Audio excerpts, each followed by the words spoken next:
Hello! Giant Bomb's coverage of E3 2015 continues. Day 2 is over. Is it? And night 2 is just beginning. Oh, okay.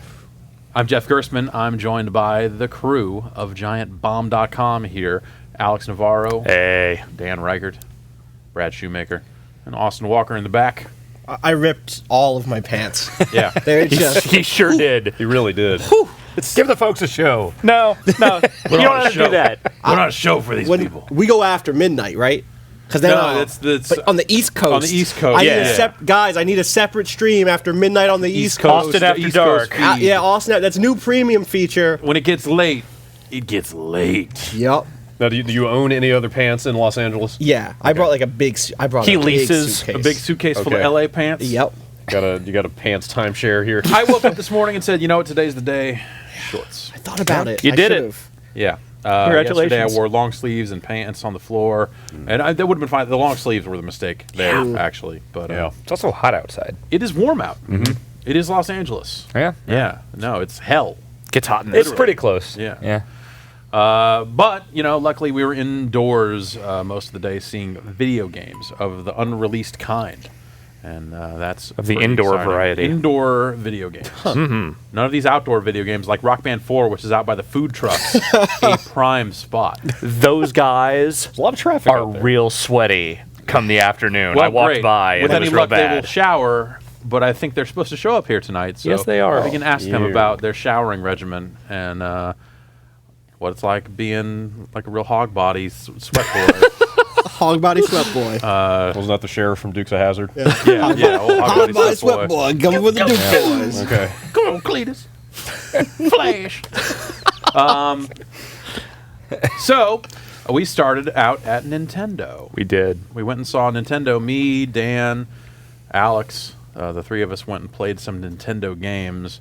And, yeah, Super Mario Maker, huh? Hell yeah. That might be my game of the show so far. It's really great. Yeah, just watching you play, it seems like kind of what Little Big Planet, what I wanted it to be. Like, the idea of creating all this shit is awesome, but in Little Big Planet, you had to watch, like, all these tutorials, and even then, Yeah. like, everything was weird and the physics were wonky. You could and, do like, anything, but you had to know kind of so much to eventually get to that point that it was daunting. This seems like, whatever. It's you're creating a slightly simpler thing, a tile-based, creation system, but also your brain already knows how those levels work. Your brain already knows what that stuff is. When the interface is really intuitive to where, like, there wasn't a lot of text, there wasn't tutorials or anything. It's just, like, it kind of rewards fucking around. Like, you drag something and then shake it, and it kind of turns into a modified version of that. Yeah, so if you grab, like, a bullet bill launcher and shake it up, it turns red, and then it shoots heat-seeking bullet bills. Yeah. Or you can just drag whatever you want into it. So I made a fucking cannon that shot fish. Into the lava. And then they'd fly into the lava, they would just catch on fire, and then they'd keep bouncing up out of the lava on fucking fire. And, then one of the other items is just wings. So you're just like, well, let's grab these wings and attach it to whatever. So you got a thwomp. Normally just hangs out, does what thwomps do, drops. And you're like, well, what if this thwomp had wings, and then it just fucking starts flying in your direction to crush you to death. Yeah. You can make pipes that work. Kind of sub-levels, areas, and stuff like that. Like that, yeah. That to me was the key thing for that, is that it is super easy to just escalate the ridiculously. Like, it just takes one or two steps, and then suddenly, like, the whole thing is just a nightmare. Yeah, there's some stuff that I think is a little strange about it, because it's like you toggle the graphics, and you do get the physics for the appropriate character and stuff like that, but then there are things that aren't true to the original, and that's a weird thing, because obviously it didn't have thwomps with wings, but like pipes, it seems like when you create pipes, they always go both ways. So it's not like drop in a pipe, come out the other end, and then you're like, well, now I'm here. It's like you can just go like, fuck this, and go back down and go back to where you go. So it seems like if you want to trap people, you'll then just have to make upside-down pipes that people might not be able to get back into, have them fall away, Have them real high up so you can't jump back up. Yeah, like there are solutions to those problems, but it's not the same solution There's they used in solutions the to original every game. problem, Jeff, in Mario Maker. Wow. Every problem. Okay. Every problem. You just made the world's shittiest subworld where you, like, went into a pipe that came out of a pipe, and there's just lava and no platforms or anything. It's like, well, fuck this place. I guess I'm going back in there. Yeah, it's like it's a good thing in that case the pipe worked, because you're just like, well, this is a bad place to be. Well, I like to it uses the language of the game that, anybody who's played a game in the last 30 years is familiar with, to where, let's say you drag anything into the level. If you drag a mushroom onto that thing, it makes it bigger. Oh, it's like, wow. okay, well, that makes sense. That's what mushrooms do in this universe. Okay. Yeah. So, So anything, I didn't have that happen. But yeah, you can make the big Mario 3 big guys. Yep. If you bring a thwomp in, just drop some mushrooms on it, it gets bigger, and wow. it's awesome. That's awesome. Yes. I like this thing a It's lot. real- I haven't seen it. Yeah, it sounds dope. it doesn't sound like there are things about the creation that doesn't. It seems like there could be a more elegant or more efficient solution to those problems, but yeah, like having some sort of twisted logic to it, where you're just like dragging mushrooms onto stuff like that works fine. And then the link thing that I hadn't seen in any videos before, to where like you got to power up. It was like It's a an amiibo question thing. mark. So mystery right. blocks, mystery mushrooms will be an amiibo thing, and yeah, it's sort of a suit for Link or for suit for Mario, where he just turns into Link. Yeah, it's like the pixels. It doesn't look like Mario's wearing a Link costume. It's just it's literally Link from the first the one Zelda. I keep seeing is the yoga trainer from Wii Fit. Yeah. Right, they Yeah. showed that during. So that stuff's all in the game? Yes. Oh, I thought those were just goofy animations they did for the direct. No, that And- stuff's in the wow. game. But But if you press up as Link, he just like holds up part of the Triforce and makes the jingle, but you can just do it throws over and those over diamonds. again. He has no sword Yeah. or anything. He still controls like Mario, still, but he's got Link can still throw his Rockefeller diamonds. yeah. And then Illuminati. You get, and then you get hit and it just kind of sheds the costume. And it's like, oh, it's Mario again. That's pretty good. Yeah, so that's real silly and pretty good. We saw some of the interface. It looks like you'll have online capabilities. Just like get on there, find a level, click it, play it. With smart stuff, because you don't have to download it locally. Like it's like Trials. Like Right, Trials is the same way, where it's just like you hit the button and it plays the level, and you're not like, do I want to store this level? You're like, which slot do I put it in? It's just like whatever, run it, go. But you can if you want to. They said. Yeah, You can download we'll like see your how some of favorite that stuff ones. works. Yeah, it's always hard to get a sense for like what, because there's some elements of that where they're like, well, this is what's in the demo right here. I'm not, which is like the Nintendo way of saying like, fucking, I don't know. You're asking ridiculous shit. Stop. Yeah. I just work here, man. I didn't make the game. But It feels like, to me, I was talking about Little Big Planet and how I like the idea of that. But in that game, I would always just like, I didn't want to take the time to, the dozens of hours to build like working fucking calculators and levels like everyone did. You just want to play whatever the community made. With this one, it is so intuitive that like I think I'm going to spend a lot of time making stuff. yeah, we'll see. But the other kind of issue I had is that like you can scroll the screen back to the left. And maybe that's something you could disable in your level as you're creating it or something. I don't actually know. But Wonder if that you was make, something like, along with the pipes where it's just like, okay, like that's fine. It's different from like if you wanted to make to me, I feel like someone should just make Super Mario Brothers in this thing and just like, fuck it, man. We made the actual original game and it plays just like it. There you go. But with those things in mind, like you probably couldn't make it 100% accurate. I wonder if you can make auto-scrolling levels, because like starting with 3, there were a lot of those. Right, yeah. Or we didn't see anything with like the moving platforms and stuff. But we did see an automatic Mario, where it yeah. just kind of springs you out of the level. Like if you move, if you're fucking up. It's like a scripted little level, like an automatic thing, which you see on YouTube a lot. the People time. like hacking ROMs to build levels like that, and like a Rube Goldberg type of contraption. And like that stuff's cool. That's one of the sample levels, so they'll have some sample levels in there. And It seems like all of the concerns we had were, I remember there's some event that we played it at a long time ago, and we had concerns about it not being big enough for the levels, the physics not being right or whatever. I think all those concerns are completely out the window, basically. yeah, I think that they've addressed that stuff successfully. They've seemed to be doing what they need to do to make that thing work the way you want it to. Yeah, and even like the controls and stuff, like on the Mario World levels, you'll have the spin jump and stuff like that. On the new Super Mario Brothers stuff, you can wall jump. And you can switch that stuff on the fly. But let's say you built a level with wall jumps in mind, you can flip it to Mario World on the fly, but that whole thing where you're supposed to go between saw blades, you can't fucking get up there. Boned. So yeah, you have to adjust your levels if you're going to adjust that stuff. You can set the tile set if you want to have an underground level, castle level. But they have levels that were not in those tile sets or level styles. So you can make a ghost house in the Super Mario Brothers 1 tile set, or like an airship in Mario 1. Like it's crazy. Sounds really good. It's really cool. Yeah, it's really really neat. And yeah, it's super impressive. So I'm pretty happy about that. Let's see what else we see. We saw Star Fox. Oh, yeah. I played a little bit of that. So that game is definitely modeled after Star Fox 64. There are numerous specific references to that game in the dialogue and just sort of the progression of it. the thing that is, I think everyone is sort of wondering about is how that dual screen control system works. Yeah. And I've been sitting there, I've been thinking about it all day, and I'm not sure it entirely works. The idea is, what they kept telling me was hold the gamepad up a little bit so that the main screen is in your main vision, but then like the kind of the combat screen, which is on the gamepad, is sort of in your peripheral, and you're kind of looking down at it. And so from that, it's like sort of a cockpit view. Mm-hmm. And when you're moving the thing around, like it's, you know, the aiming reticle is kind of moving along with you, but that's not steering your ship. That is the sticks. You're using the sticks, and you're using the buttons to sort of like do the barrel rolls and flips and stuff. Yeah. And then you just have to press in the left stick if you want to like reset that thing and recenter it. Oh, I kept like recalibrate. Yeah, so I kept drifting real bad because it's hard to keep track of that stuff over time. And anytime I would kind of look down, I would realize I'm like way off and kind of out of it, and it just didn't click in the time that I spent playing it. The thing is, I've read, I guess, Nintendo sent out a tweet at some point in Japan that said, this is an optional thing. This is not the only way to play the game. You can turn off the motion control stuff if need be. I just want like a pro controller mode to where you can play it just like Star Fox 64. None of that gyro stuff at all. I've heard kind of mixed messages with that though. But you heard like officially. There's apparently a Nintendo thing out there. I haven't seen it myself, but a bunch of people like said yes, this is a thing that happens. So, okay, that would alleviate a lot of my concerns. The guy who was showing it to me didn't. Dual screen stuff didn't look great. It's not. It did not feel great. You know, with Splatoon, like that's the example I keep going back to because that's like the first time that motion control stuff has ever kind of worked for me.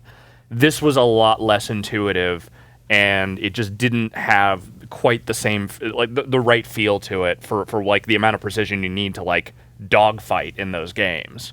Right, because in Splatoon though, it's just the regular aiming. It's not like what if in Splatoon you look down and you were in first person kid mode and like doing precise headshots or something. That wouldn't work. Whereas in this, that's what they expect you to do. That's weird. Yeah, I can see. It's just trying to do too many. It feels like it's trying to do too many things at once. Right. It seems frustrating. And you know, doing that whole thing of like aiming in one direction while flying in another is difficult in a lot of games. Yes. And that doesn't seem like a way to get it done. The core game of flying around, shooting stuff, transforming your ship into the weird like chicken thing, walking around, shooting stuff like that felt good. It's just that motion stuff that didn't quite do it for me. I also like the boss fight thing where you could beat it just the standard way, or you could like blow away one section and then fly down in the secret core. Yeah, so there's like a secret area where you could like fly in there and then you turn to like the crazy walking chicken tank and then you get into the middle of the crazy boss contraption. And there's a whole other thing that you fight in there, and at the end the guy says, "My emperor, I have failed you," and you're like, "Oh fuck yeah, that game was really good." All right. Yeah. So Brad and I went and saw Project Morpheus stuff. Yeah, a lot of it. A lot of it. A room full of it. Whole room full of it, and that all seemed pretty cool. Yeah. So we saw a handful of things. Let's kind of run them down kind of quickly here. Oh gosh. There was the PlayStation the room, or no, what the first thing, the multiplayer thing, the four on one thing. Yeah, that thing where the person wearing the Morpheus was the robots Godzilla. From the PlayStation. Yeah, so that looked like that was part of Playroom. Playroom. Damn it! It looked like they had Playroom branding on that. Yeah. It was like a Morpheus like Playroom edition. VR. The player in the Morpheus was a Godzilla type creature, although it had you walking directly down a single street. Yeah, it was a sea serpent that kind of moved on its own, and all you were really doing is moving your head. You just would bash things with your head on the sides of the street as you walked by. Or helicopters that would come at you. The other four players, meanwhile, are running away from this thing, collecting survivors as they go. Yeah. And so the monsters kind of knocking buildings down in their direction, giving them debris to jump out of the way of. But they want to avoid all that stuff to bring as many people as possible to the end, where they kind of turn the tables, and the survivors then help by throwing a bunch of garbage at the four players, who then pick it up and throw it at the sea serpent. And you're sitting there bodily like dodge as the sea serpent. I almost tipped the chair that I was sitting in over twice during that part. Yeah, doing all that dodging. I ended up grabbing the sides of the chair. And felt the chair hit about the tipping point where like another inch and I would have been on my ass.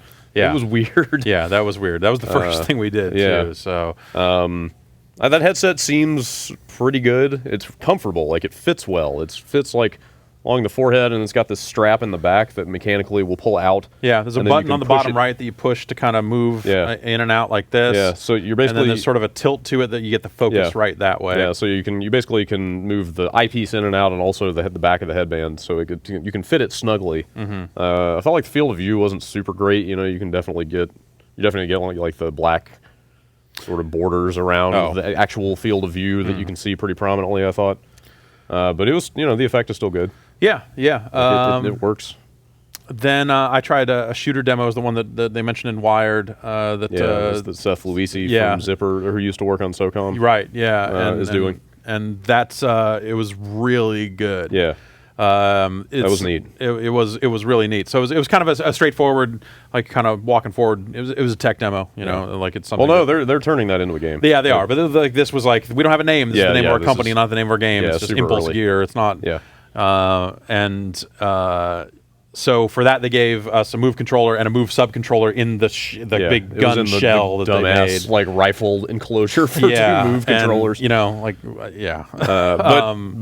that thing worked. Like you moved with the stick on the nav controller, right? And if you turned your head, you would kind of move, and that would be your new forward. Okay. As you kind of turned your head to move, but you could strafe with that. Yeah. Click it into run.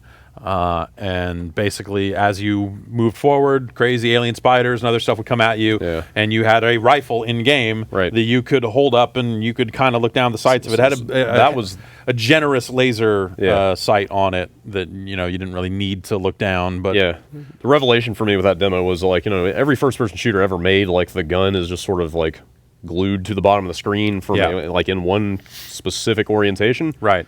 In this thing, literally, however you held this rifle thing, your character would hold up the gun and move it around in like one-to-one perfect. And the aim being able to be impacted and the aim same way. The aim was reflected in that. But just like being able to hold up your gun in a first-person shooter and look at it from any angle and move it around was like this weird, uncanny thing. Yeah, I had that in. I tried that Starbreeze Walking Dead thing, where like they hand you a shotgun, and it's got some weight to it. It felt like it was like a real shotgun or something.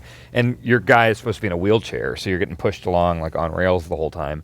And I was testing stuff because normally you're just shooting stuff like this because that's where most of the action is. Yeah. But I would hear zombies and stuff behind me and turn around, and you could literally like take the gun, and I was like shooting over my shoulder, and it was working. I was like shooting their heads off behind me in a wheelchair. That feels pretty cool. Yeah. Having that stuff work was definitely cool. Eventually, you get to some rocks you could hide behind, so you could just hold the gun out and shoot around it that way, and look or not look, and you're just kind of like walking forward and like see a spider come, like, oh fuck that guy, I can never change direction.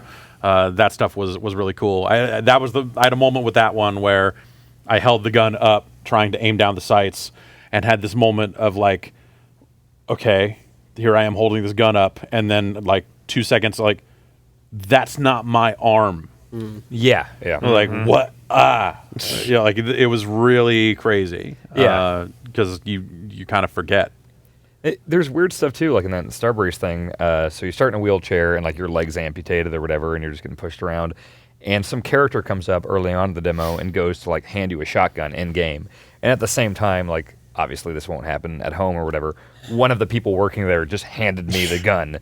And so I'm seeing this happen in the game, and then my real hands are like, oh god, I've got a gun in my hands now. And they were doing weird stuff too, where it's like a zombie would be crawling up to the wheelchair, and in game I would see the zombie arm do this, and like the people at Starbreeze were like grabbing my knees and stuff. Like you have to opt in on this iPad. When you buy the game, it comes with comes a with the Starbreeze employee who will crawl over you while you play. The sharing That seems like cheating. Like them doing that seems corny. I could see that being a thing. Or cheating. That's not going to be. That's not how the experience is. I could see that being a thing at like a Dave & Buster's if you sat in some chair and it had stuff that like touched you at times. If it was stuff. It was like, do you want to be the fucking touch guy for the zombie thing at Dave & Buster's? It's a great summer job. My Uber spinoff. This is it. Like it's a sharing economy. It's people are just doing gigs. No real jobs anymore, man. Just VR gigs. Just VR man. gigs. I just. The game from that Morpheus room that is the most real of a game. Yeah. Super Hypercube. It's being put out by Polytron, but it is a puzzle game. It's a first-person puzzle game. All it is that you have it's it starts out as a single cube, and then on puzzle 2, it becomes 2 cubes stuck together, and then like it resembles a T piece from Tetris. On the 3rd, they keep like every puzzle, like every wave, they bolt another cube onto it in some weird way until it's getting pretty gargantuan, but it's right in your face. It's really close to the point that you can't actually see basically what is the level behind it. Right. And you actually have to lean around it to see behind it, because the whole time you're hurtling through space with this thing in front of you, and this giant block is coming at you with a cutout in it. And you can rotate on all the axes, so you have to turn it pretty quickly to match the exact shape that's coming at you and like slot it through. Right. And move on to the next one. And occasionally they'll do weird things like flip it at the last second, so you have to actually rotate it like 180 degrees or whatever. But like the idea of like the information you need is what is the shape I need to match. But they go out of their way to obscure that by putting the piece right in your face. Right. So you have to lean around every time you're about to complete a level to actually see what you need to see. It's kind of cool. Yeah, cool. The look of it is like somebody took a camcorder into space bowling and like recorded it on a VHS and then played it back. All right. Like it is super analog. It's all fuzzy and like scanline-y, but everything is neon and reflective and like spacey. It looks amazing. Like it's fucking awesome. Cool. I played the getaway, like that heist demo thing the London studio does. I saw that. And that was pretty cool. Like your passenger seat in a car, and you're driving around. There's just like beer can on the dash. So like it's 2 move controllers. So it's like this is the grab. So you just like reach out and grab this beer can. You're like, well, now I'm holding this. The one thing I couldn't do though is I couldn't like fling it at the driver. Like I started in his direction and let off the trigger, which you'd think would be a throw, but it just kind of dropped a little bit. Is there a virtual hand that goes out and grabs, so you can tell like? So you see a hand coming out and you grab it, you do the stuff, you turn the radio up or down. Okay. Like you can get out there and kind of just mess around with the environment, and then vans and motorcycles and stuff come at you, and people start shooting at you out of them. The guy hands you an Uzi. Okay. And then from there it's like, okay, well, I'm shooting this gun, but it runs out of ammo. There's a duffel bag full of magazines in between me and the driver. So you have to reach down, grab it, go like that to put it in, and then keep shooting. And then it's full. You can shoot sideways, do whatever you want. Shoot the gas tank, it'll blow up. Like, it's a rail shooter. It's nothing. Like the game itself is kind of nothing. But some of the demos were like barely interactive, but they're still cool. But in that setting and being able to look around and see all this stuff and being able to mess around, to turn on the hazard lights and all this other stuff was really neat. Are we going to see a lot more like rail shooters now? Like the zombie thing was kind of House of the Dead. This sounds kind of Time Crisis. Like movement is the hard part. Yeah, but I mean, that shit's kind of fun. I don't know if the novelty will wear off with VR, but like, I don't know. I have fun. Like I recognize it was a rail shooter. That thing strikes me as like an early PlayStation Move game. When they were just putting out like The Shoot or whatever it was, all that early PS3 Move stuff. Like some of that stuff kind of reminds me of that. The thing you were just describing reminded me of Lucky and Wild. Is that the name of that game? The like old arcade game, and a lot of these actually remind me of arcade games. And that's like not the fear, but like. The fear is that like, oh, this is just Dave and Buster's. Like this is just right. The fear is like here's a quick experience, and then we're gonna have like 20 levels of it, or you can play it for as long as you want. And it could be really cool. Yeah, but I these do wonder what the experiences could go deeper and more interesting. That's what the fear is for me. Is that we're talking about this stuff in the context of like these things theoretically being out early next year, and we're still talking about these very managed, tight, small experiences that they are using to show off this stuff. Like, I haven't really seen a lot of examples of, like, actually meaty stuff. Like, there is some stuff out there. Like, Adrift is, I think, supposed to be, like, a VR-enabled thing. Like, the Assembly, the game that was here, last night, that is supposed to be a larger thing. But most of these demos they're showing are still these very narrow, very managed things. It feels like they're solving the problems one at a time. Like here's a thing that you will be easy for you to understand, and you will understand VR better as a result of doing this. That's a good point too. There's a kind of nice contrast between that and what Dan was saying earlier about Mario Maker, which is like we all know how Mario works. We've all been playing Mario forever. None of us have done VR ever, and so people are still figuring it out. There is definitely both on the player side and the design side. So maybe we'll get through a real rough first year of like arcade-like experiences. We will also get our feet, and then we will be ready for more intense, complicated games in the future. And hopefully developers will have caught up with us and be ready to give them. Yeah, like I felt fine. Sounded like you were a little woozy in a couple of spots. I seem to be a person who's going to have some motion sickness issues with VR. Yeah, I felt it a little bit with the what is it called, the Unreal Coaster, like that early Rift demo. Coaster. Just a little bit of that, and then like a couple of the Morpheus demos, like kind of uncomfortable. Yeah, there was a Capcom demo that was like a horror thing where you wake up tied to a chair. Yeah, kind of knock over a camera, and guy comes up, tries to cut you loose, but some woman sees him and kills him in front of you. That one was kind of cool. Yeah, she was some weird zombie thing. Yeah. And she got in your face at some point, like just like inches from your face. Yeah, basically it's like, hey, like do you want to have a 20 crazy zombie woman with a knife right in your face? Like Here's the hissing at demo you. for you. Yeah. Finally. Yeah, and I'm like kind of looking around at it going like, I have been trying to find someone for that on Craigslist for months. I found that one pretty uncomfortable, actually. Yeah, parts of it were. Or kind of unnerving, is like, I'd get out of my face, there was, ugly zombie lady. For me, it was the part where the guy who was trying to save me had found a kitchen knife, and he's trying to cut through the whatever it was, as my hand's bound. Really the only interaction is you can kind of move your hands and your head. So, but in this sequence, that part, like they kind of take control away from your hands, which is a weird thing. And as he's cutting through these things, he's got the knife pointed at me, cutting through it. And I'm like, dude, fucking, you're going to cut through this thing and go right in my chest, knife safety, dumbass. And so that was a little weird. Yeah. But Capcom made that, which was kind of interesting. And I don't know. That's where we had our Kanye moment. Yeah, that's right. That was where we saw Kanye West try the heist, the London he tried demo thing. Yeah, he seemed to be into it. Yeah, seemed like a nice guy. Yeah. We were not allowed to take any pictures. Oh, people came around and said, like, if you could just leave your phone in your pocket. Yeah, there's somebody walk up to us at one point, and they were like, we're going to have a special guest come in. Please do not take pictures of the guest. Walking around, like Keeley was walking him around. Yeah, please leave your phones in your pockets. So I had the same thing happen to me when I went to go see The Last Guardian, which I'll talk about in a second, was that, hey, we're waiting on one more person. We're delaying this, just make sure someone gets in. People start kind of whispering, like, oh, maybe it's going to be Kanye, whatever. It's Keith Stewart from The Guardian. It was not Kanye, damn it. Close, though. Yeah, very close. Very close. Austin, you went and saw Square Enix. We saw Square Enix. Vinny and I went and saw Square Enix. You should check that out. We did a podcast of our impressions on that. Yeah. I don't get too deep into it because we go for some healthy amount of time there. Yeah. I saw some other stuff. Like what? Which is so to be clear, at Square Enix, Vinny and I saw Just Cause 3, we saw Hitman, and we saw Deus Ex. None of that was playable. Okay. Which is a shame because I really wanted to play. I really want to play all those things. Yeah. Check out our impressions. Generally, really positive on all of those. Yeah. So then from there, I spent some time on the floor.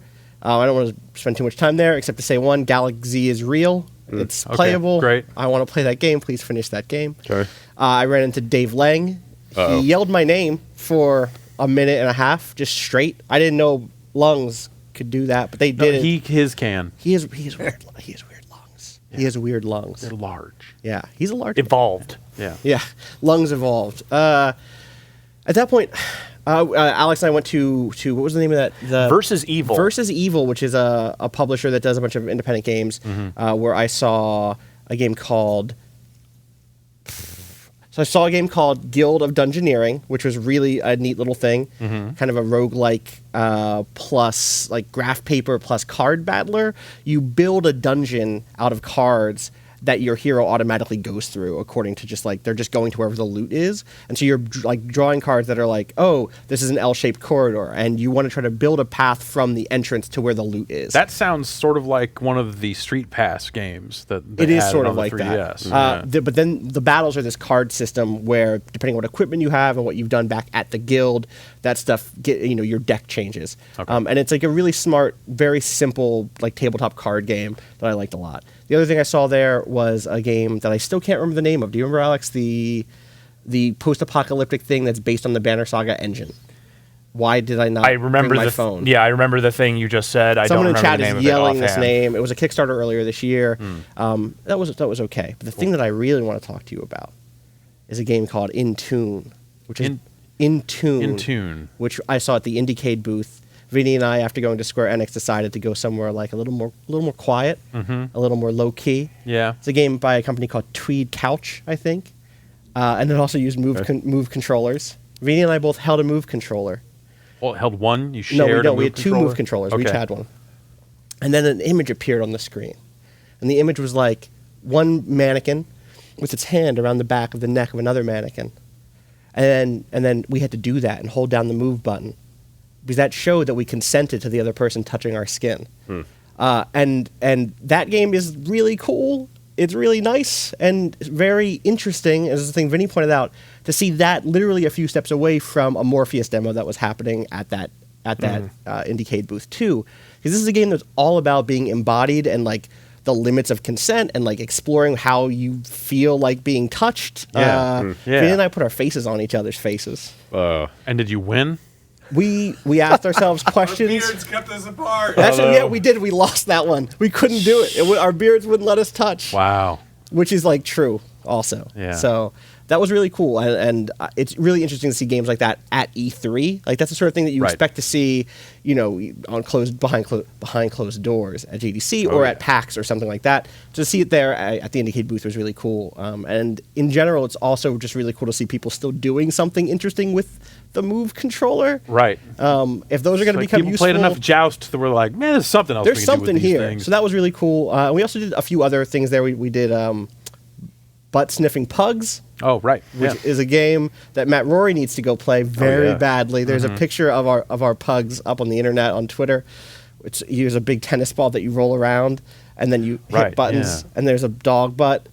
There's a dog. There's a Is it like stuffed Boonga dog butt. Boonga? Like there's just a butt controller? Yeah, and it's a you have butt to- controller. Okay. It's a butt controller and a big like tennis ball controller that you roll.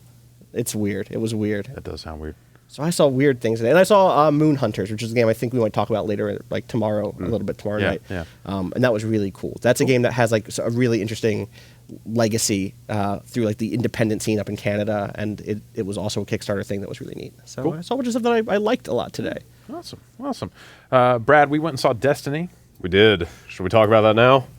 Or should Briefly, should we perhaps very, very briefly here. Maybe we'll revisit that in a bit. Yeah, but a more opportune time. They had one story mission. They had an abbreviated Yeah. version of one story mission. Yes. Is what that was. Very short, like 5 minutes. So yeah, it was a short little thing designed to kind of introduce you to some of the changes they're making to some of the enemies.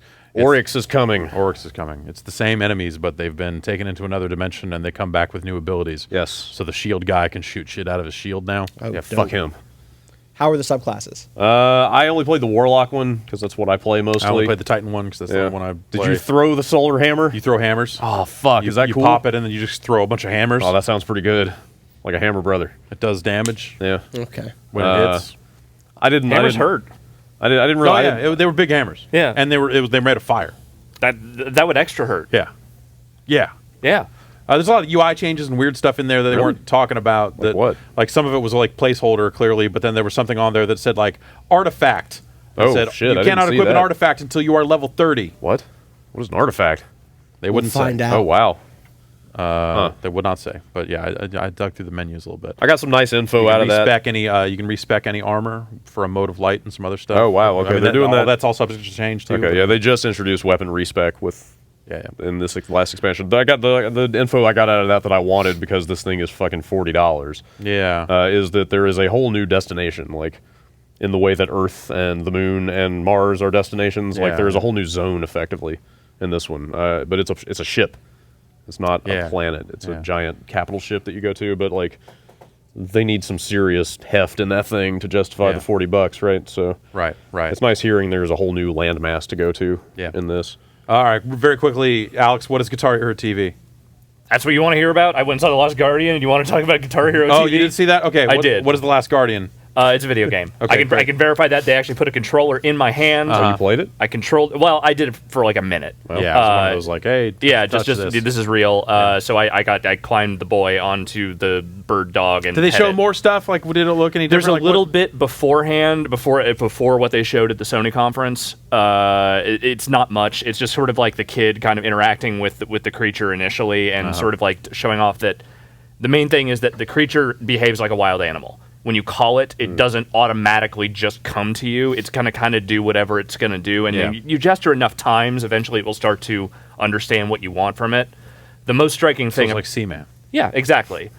The most striking thing about it is that the way the creature moves around the world, the way it sort of looks at you, looks at the world, it kind of behaves, feels very natural for like an animal. Like it feels like realistic. Whereas the kid is this like just wildly gesticulating, cartoon thing that just sort of is there. The animal feels like it belongs in that big ass stone vertical world that is, Right. the Ueda trademark. Yeah. Yeah. All right.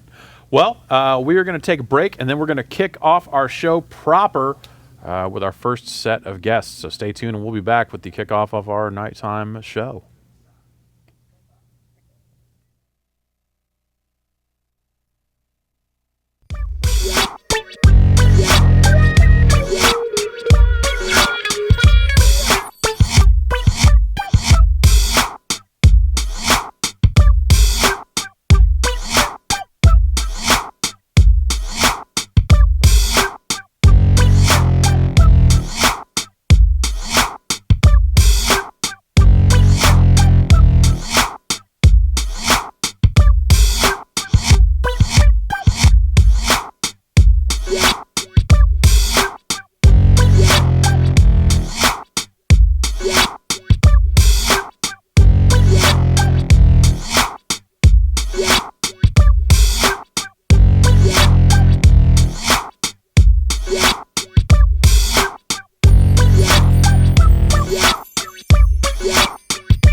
Welcome, everyone, to Giant Bomb's coverage of E3 2015, and it's day 2.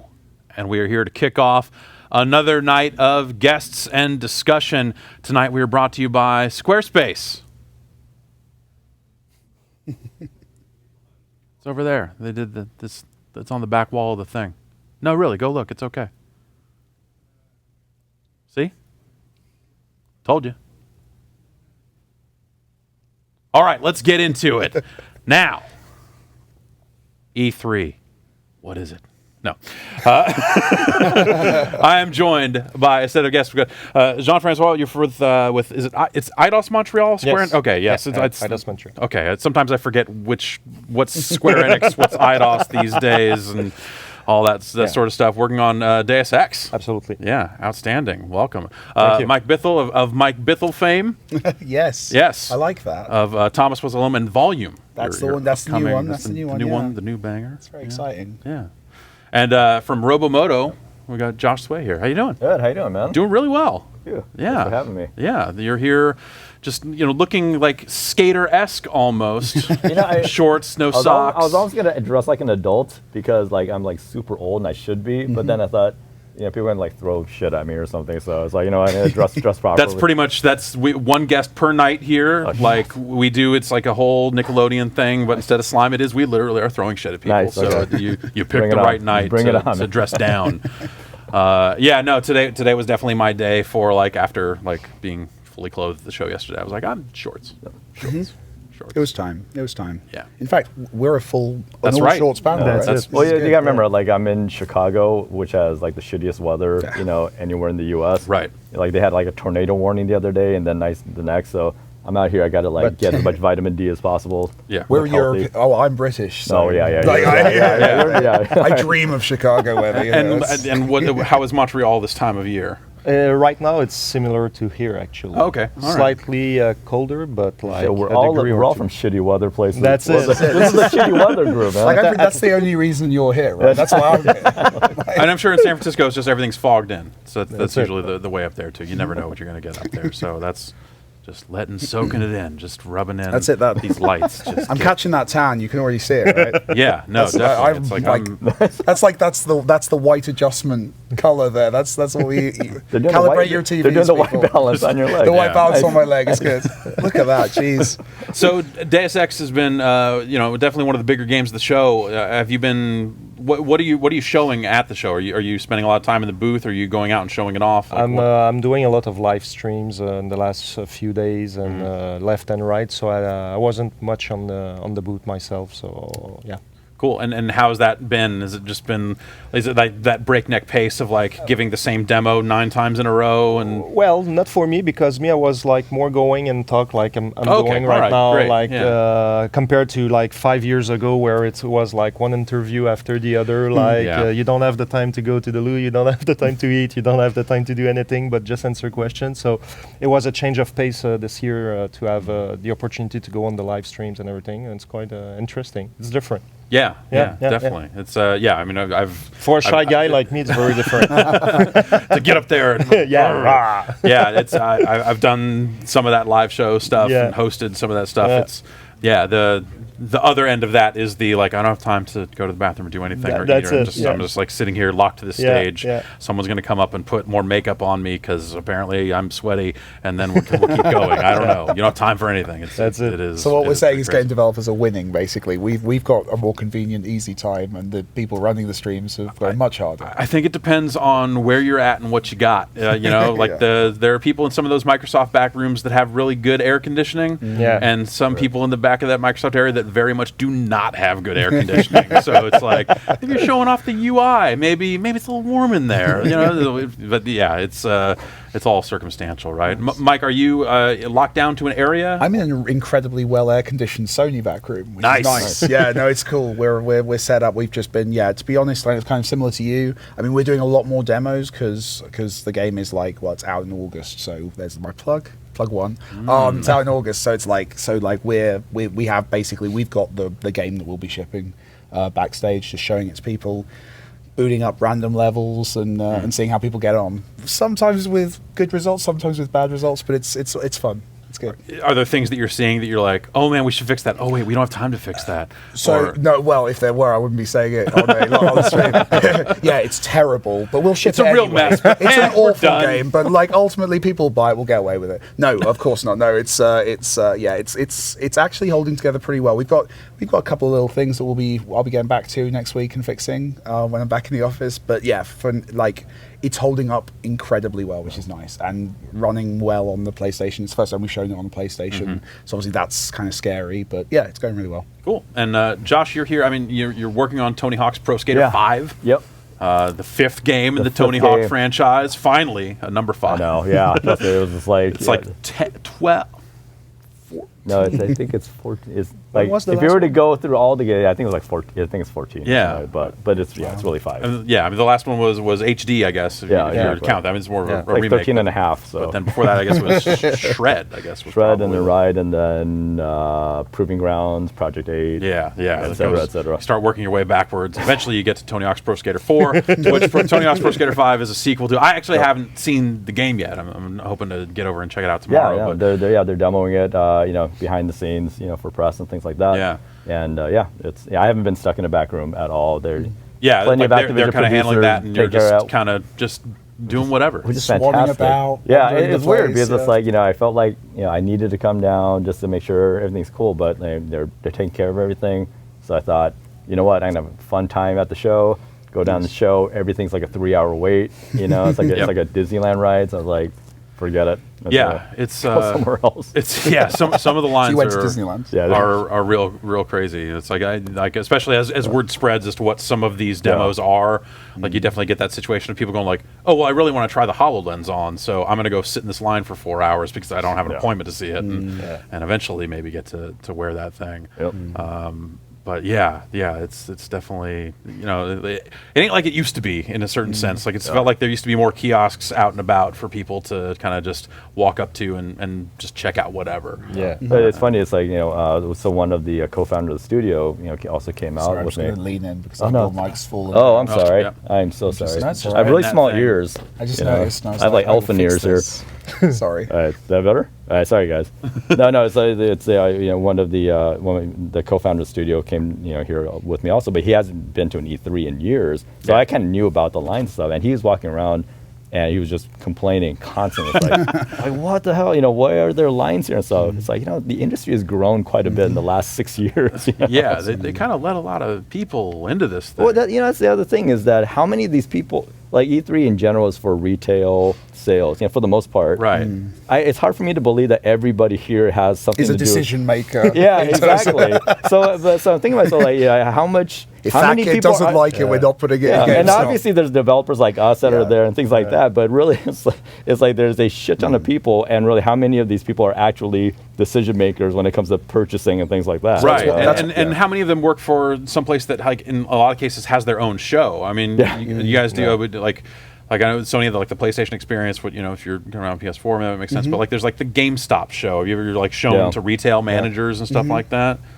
Never had to go down that rabbit hole. Yeah, I've done that a few times, and that's almost its own mini E3. The first time I did one, I was shocked by how big it was. It felt like an E3. So I'm thinking to myself, why is there, why do they have this, or why do they have E3? Why do they have both of them going on at the same time? Yeah, sometimes you start to wonder, because we get reached in a lot of different ways these days too.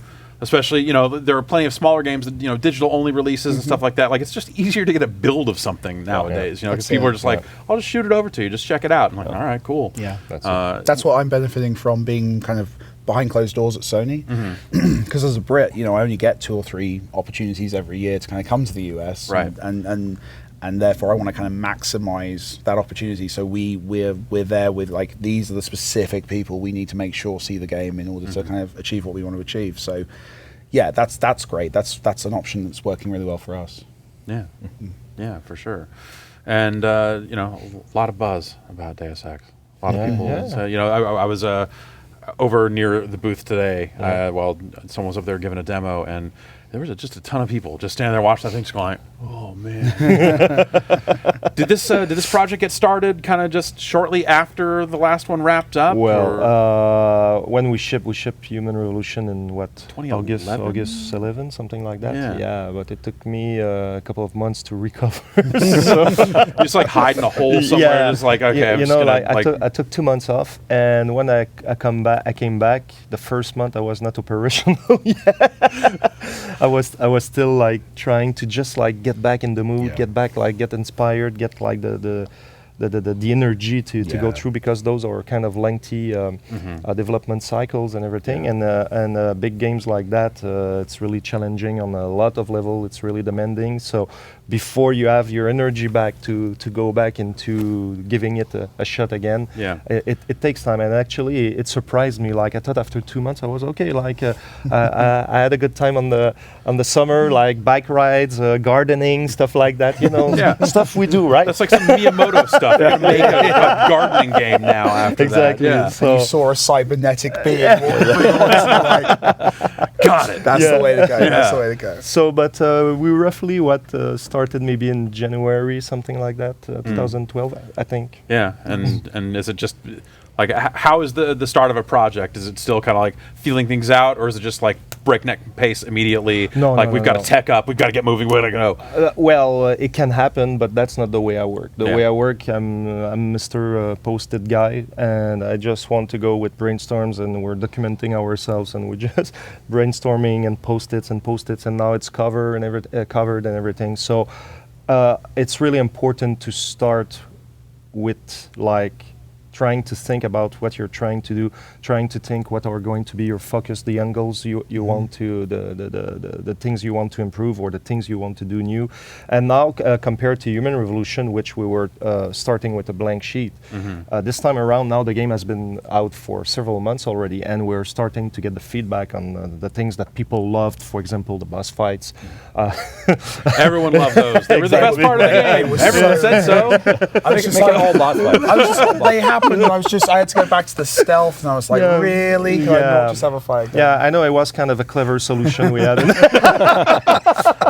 So in this game, maybe just replace all the boss fights with like 3 more kiosks with email on them. We could have done that. Actually, it's because we never thought about it. Otherwise, we would have done it. Yeah.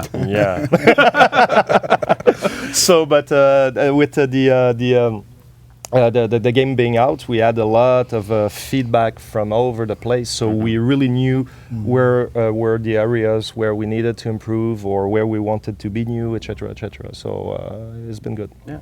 How did the Tony Hawk 5 come about? Like, what was the start of that project? Was it something like immediately after HD? Was it like, okay, let's go? Or it was kind of. I mean, obviously we've had a long relationship with Activision and stuff, and so at a certain point, it wasn't, the Hawk series wasn't going to be an annual project. There's only so much you can do, every year and stuff. Yeah. So we did HD, and a lot of it was just, part of it was just for nostalgia's sake, bringing, back those levels and stuff. But and the part of it is just, all right, let's get this onto a new engine, modernize things like that. And so it did, really well on the 360 and PS3. And after that, we had some ideas that we wanted to put into HD, but we felt like if we put it in there, then it doesn't become like an HD remake. It becomes a new game. It gets a little dangerous there.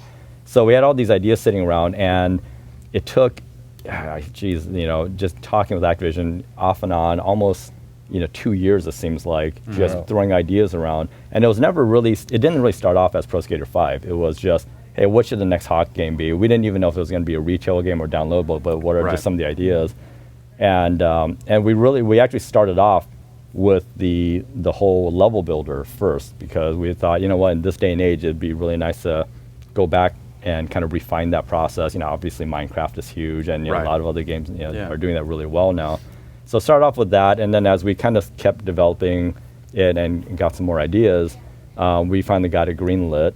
And we were going with this very much level building type of concept first, and then see where it developed from there. And as we were working on it, we started realizing, this is starting to feel like it could be a Pro Skater game. I was kind of freaked out about calling it that because there's so much weight involved in that name. But as we got everything kind of more and more refined, and we started shifting some focuses around, it just felt like, all right, this is proper. Tony, he's the ultimate last word on a lot of things, and people are really surprised when I say that, but it's really true. Right. And he just basically said that, you have to call it Pro Skater 5. And I was like, shit.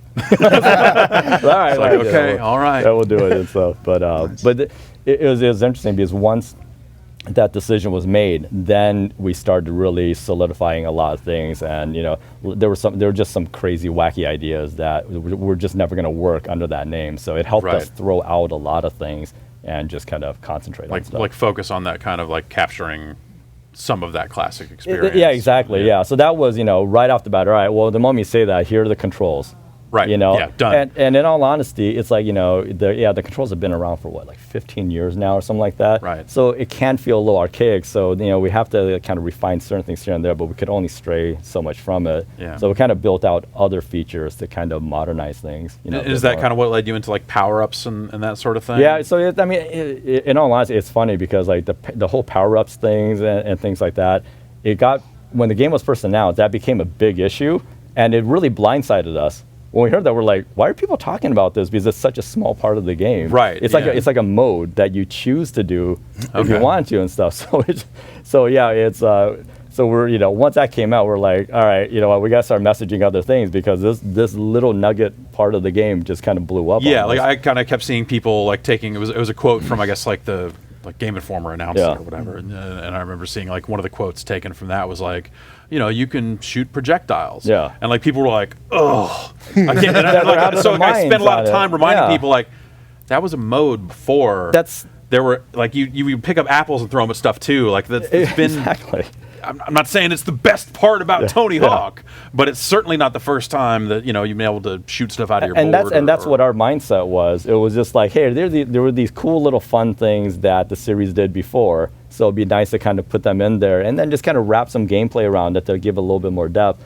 But yeah, it was like, what it came down to was, everybody knew the game already, and so any new little nugget that came out just ended up getting amplified like crazy. So, but yeah, it's all right. Yeah, no, I mean, I saw the footage. I saw some airwalks. I saw some different. I was like, okay, that looks like okay. Yeah. That looks like okay. And we learned a lot off of HD. We got a lot of feedback on and stuff. And there were just things about the feel. Yeah, ultimately. and it's that was a tough project in that there are things that some of the criticism were definitely on target. We totally understand, but there were just other things that people remember stuff that might have been in the game. Like sometimes people's memories are a little off. So if people say certain things, I'll be like, well, that wasn't actually in Pro Skater. That was in Project 8. And I thought, oh, no, it was definitely in Pro Skater. And then, and then it's like, if I could reach to Twitter and just grab your controller. It's like, no, look. I'm going to show you. But that was a real challenge with that game was just, you're playing with people's memories. And most people were on target and, they knew what they were talking about. But there were definitely some vocal people that were saying things that were like, we can't remedy this. Right, those people made their minds up. At some point, you've lost them before you even started. Exactly. You just kind of have to go with it. Yep. With Volume, like how did that project get going? I basically won the lottery with Thomas Was Alone. I had the kind of the I think every game developer has that. If ever I have enough money in the bank, the perfect game I would love to make is X. And my game sold 1 million units, and I kind of had to make it. And it was like, well, okay, so it's Volume's it's the stealth game I've been designing since I was 14 years old. That I played Metal Gear Solid, and you can obviously see that history in there, any screenshot of the game. Played Metal Gear Solid, played the original Thief, and immediately started working out this is what I want to change. This is the stuff I want to add. And then just every subsequent, I got into the Hitman franchise, played a lot of Deus Ex, played a lot of Splinter Cell. Every single one, oh man, that should be in this awesome idea I'm putting it together in my head. And and at some point down the line, creativity and the desire to kind of make your own kind of puzzles and stealth experiences came into it. And I realized I wanted to make that core. Sounds similar to kind of the conversations you guys were having of kind of letting people make their own levels, making that Lego set that Hideo Kojima always talked about. And as a kid, I was like, I have Lego. I'm as capable of making Metal Gear as Hideo Kojima. That was really powerful for me as a kid. And I just kind of wanted to make that toy box. And then, just kind of working out, so how do I realistically do this? Massively arrogantly decided I could do it on my own and spent a year making and kind of within a year made kind of a pretty solid kind of prototype, that kind of core gameplay. It was too early to announce. I announced it a little bit too early. Took it to an event, realized this is not the game it needs to be, and then brought in, put a team together and just incredibly talented individuals. We've made a game that just feels solid and substantial and nearly there. Cool. Getting close then. Yeah. Nice. It is, yeah. Like it's like 2 months, which is terrifying. You're like sitting here going like, there's so much to I'm do. just sitting between here now drinking and my then. Red Bull. I should be coding right now. I should be at home in London. Get this man a laptop. What are we exactly. doing here? Get him a laptop and Yeah, I just, need like, help. get going on this. We're stuff. on track though. Like I said, the build we're showing at E3 is basically the finished game. Like if someone had the time, they could stand and kind of play the entire game through. Cool. I would probably try and stop them a few hours in, but like I've finished games at trade shows before. It was I've had that happen. they really hate it when you do that. I did it in front of like a retail buyer. It was this. All right, fine.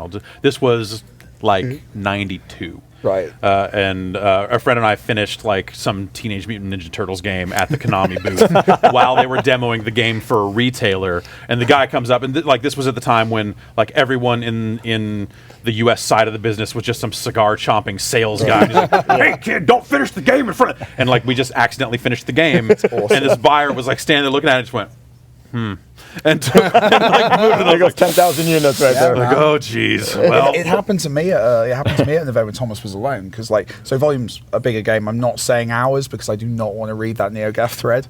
But but Thomas was alone was about like 3 or 4 hours. It was a much shorter, smaller game, and that one actually was possible to be finished at an event. And someone showed up at the start of a EGX, which is a big gaming event in the UK. And he sat down at the start of the day and he played for hours, and he actually managed to complete the game. By the time we ended the game, he had like a crowd, like 20 people, like cheering him on. Like it was actually like, I mean, I probably lost a lot of opportunities to like get people into the game, but like the audience that was around him, like cheering him on, clapping him, like yelling, kind of and then just like he came off and I was just like, here's like 5 Steam keys, dude, you earned them. Like, you kept the entire audience entertained for like 4 hours. I don't need these. I already finished the game. Well, exactly. Right. I was like, I'm well, good. that's why I did it in a way, just to spite him a little bit. Like, no, I was like, give these to your friends, because it's funny when it happens. But yeah, this game is big enough that that's unlikely. Hopefully, we'll nice. see. Yeah, and of course, Deus Ex is Deus Ex something that is anyone's going to finish over the course of a trade show. Yeah, you can try. And you got some secret like Far Cry style ending up front where it's just like, no, I really didn't ask for this. I gotta go. And then the credits roll 5 minutes in. Yeah.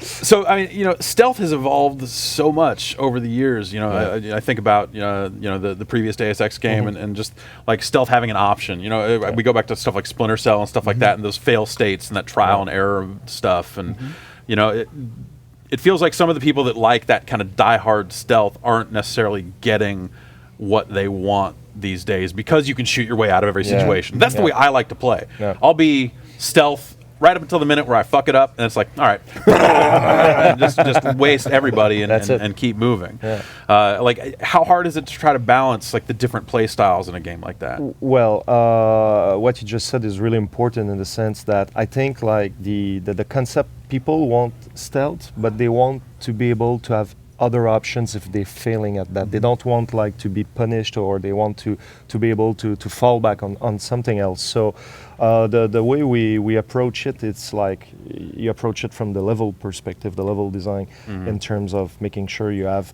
several options, several paths, several layers to play with, but also from an AI standpoint, having this AI loop that is able to look good when you're hidden and they heard something but they're not sure, and then you're going to combat, but now you want to recover stealth, and having them to go through that cycle of behaviors that is credible, and then that you buy, and then you go back to the stealth thing. So it's really challenging on a lot of fronts, but the fact that that it's the core of your experience, combat, stealth, all the time. It's not this level is stealth, this level is combat. No, from the get-go, everything is combat and stealth, and therefore you build everything with that in mind. And what we did on Human Revolution helped us to understand better what we were doing. So we're applying those kind of tricks to the new game in a better way, I hope. So, but no, the stealth thing is always a difficult one, and the last thing I want players to feel is that, and maybe we failed the last time around, but feel that they needed to be stealthy to enjoy the game, which is not necessarily just right. Yeah. All right, we've got to wrap it up, but I've got one final question for all of you about these games. Stealth components huge in all three of them, obviously. You got to avoid. Yeah, you got to avoid being so sick. You're fine. the key thing in a game like this is how many emails will I get to read in Deus Ex if I hack Oh everything? my goodness! What's the number? I don't know the number of emails yet, but it won't be the word cunt list. But there will be probably a lot, and Okay. all interesting stories. Good. Like, No, oh, yeah, that's of course. I end up really enjoying a lot of that stuff. Volume real big on emails. We're gonna read a lot of emails. It's got a fair few emails. We're just doing the whole localization process now. So yeah, we have hundreds of bits of text in the game. Yeah, All right. Because you've got to do it. You got to do it. It's part of the genre, right? Yeah, absolutely. It's as important as hiding in a stealth exactly. game. You have to have emails. So how many computer terminals can I grind on? Do a 50-50 over like a Kinko's. You go to a FedEx office, you're grinding copiers, and then you pick up Xeroxes on your way out and collect them. And they all say, spell the word skate on them. Of course, yeah. Some of them say spell the word combo. Yeah, there's that too. Yeah. Occasionally. All right. Thanks, you guys, and thanks everyone. We will be back after the break with more guests. Stay tuned. We'll be back.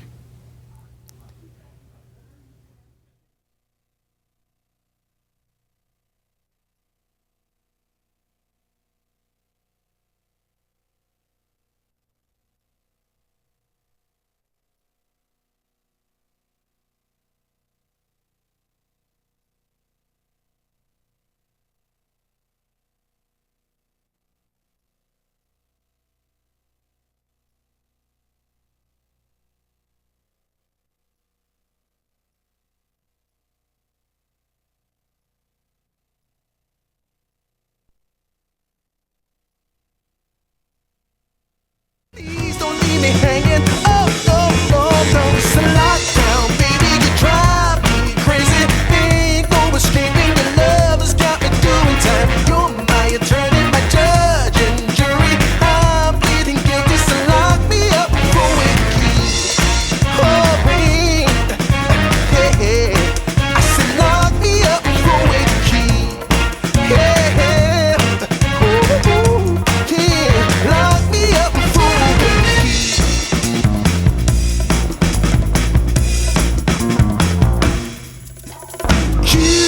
You can't restrain me. You can search me. I'll give it all up just to be with you. I'm so happy. Now you've got me. I'll surrender all my love to you. Don't you see what you're doing to me? I'm in love and I can't break free. Now I'm begging with you, baby. Please don't leave me hanging. Oh. It's a lockdown, baby. You drive me crazy. Ain't no escaping. Your love has got me doing time. You're my attorney.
me. You can search me. I'll give it all up just to be with you. I'm so happy. Now you've got me. I'll surrender all my love to you. Don't you see what you're doing to me? I'm in love and I can't break free. Now I'm begging with you, baby. Please don't leave me hanging. Oh, oh, oh. It's a lockdown, baby. You drive me crazy. Ain't no escaping. Your love has got me doing time. You're my eternity.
baby. I got a confession for you. Call me crazy, but I may be committing a crime of the first degree. I'm not pretending, I mean what I'm saying. I'm coming in with my hands held high. Gotta face it, I'm not gonna make it without your love, and I got nowhere to go. Don't you see what you're doing to me? I'm in love and I can't break free.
We are live on the internet.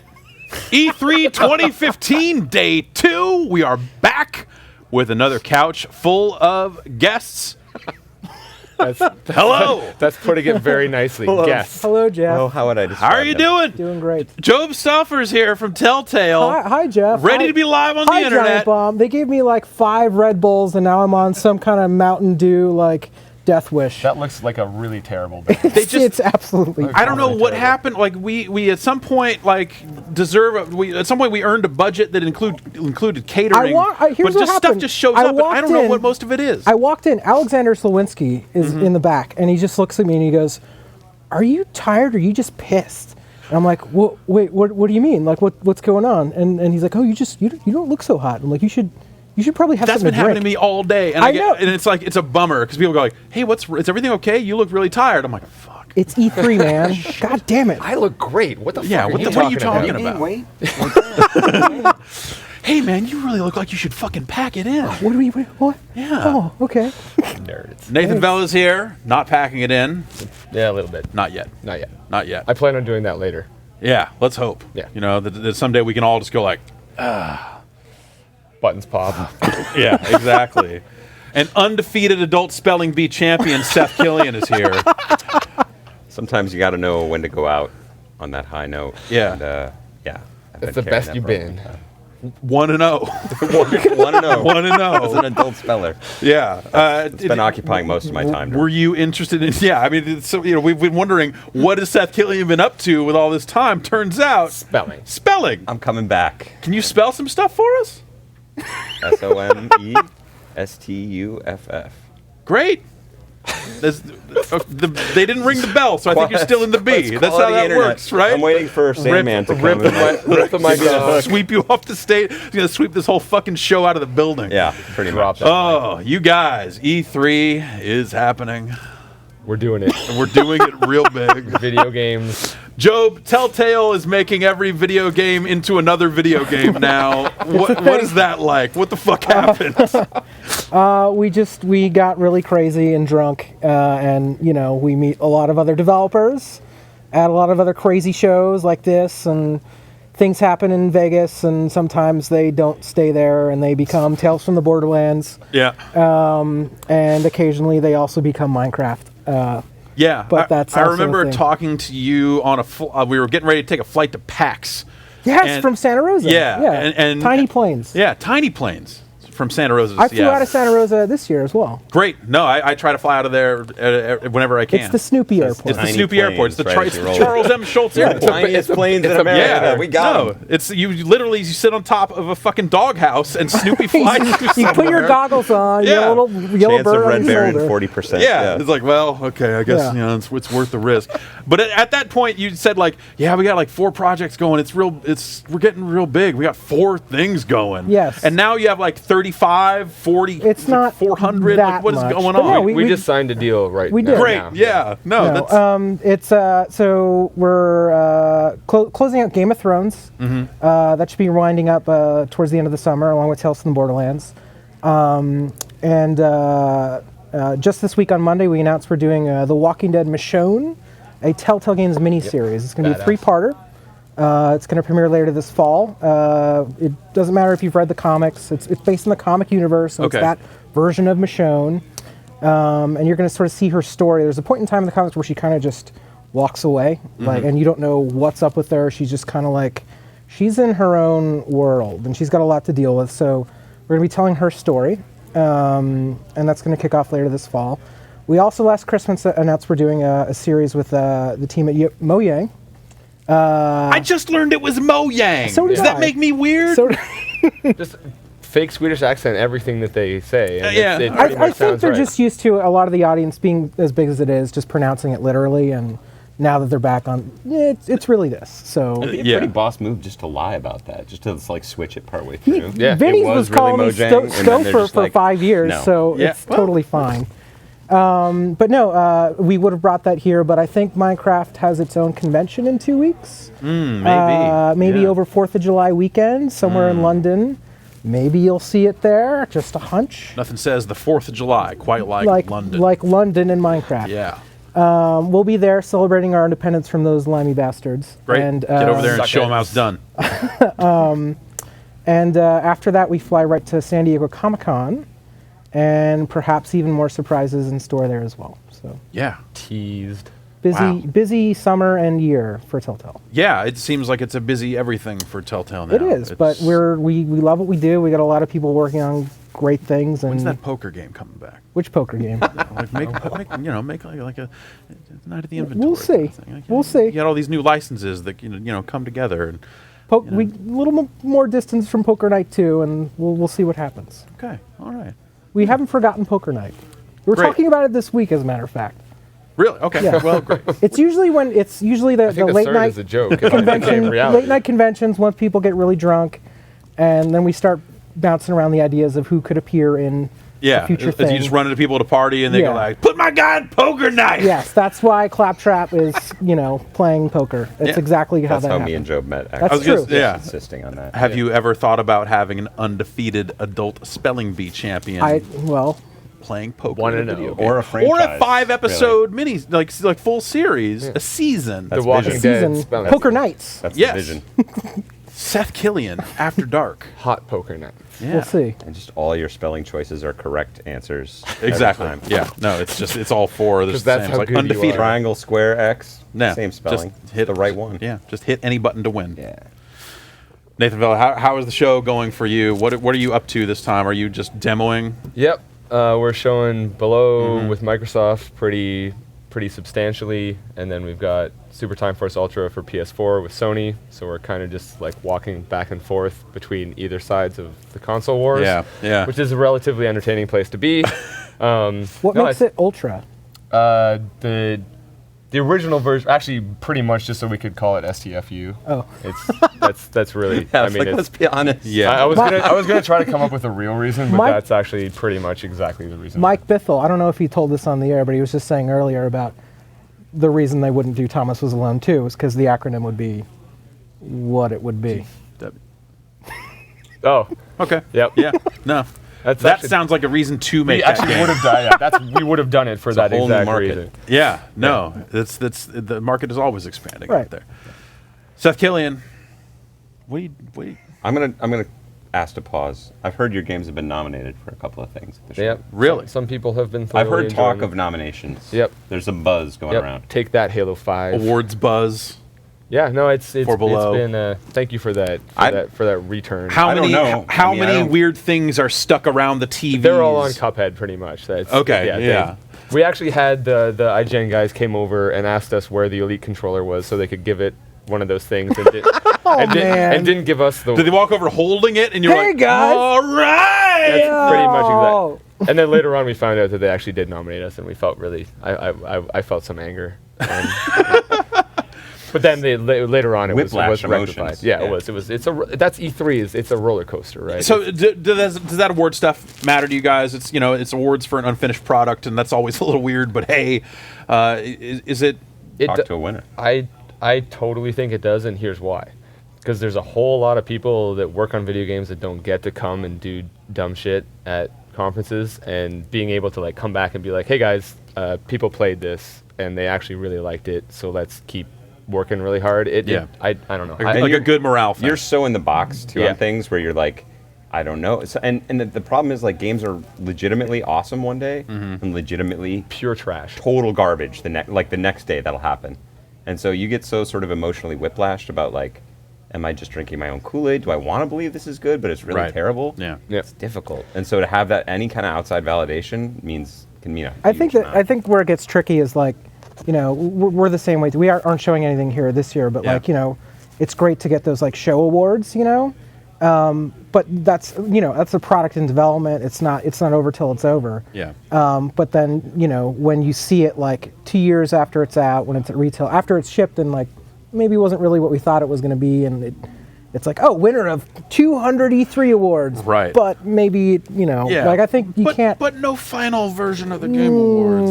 Yeah. Then it's it's great morale for the team. It is. It really does. And that kind of stuff, like, I wish that you could, like, roll in with the entire video games industry to these things, and so they could watch people play. Because that's actually, like, E3 demos, not fun to make.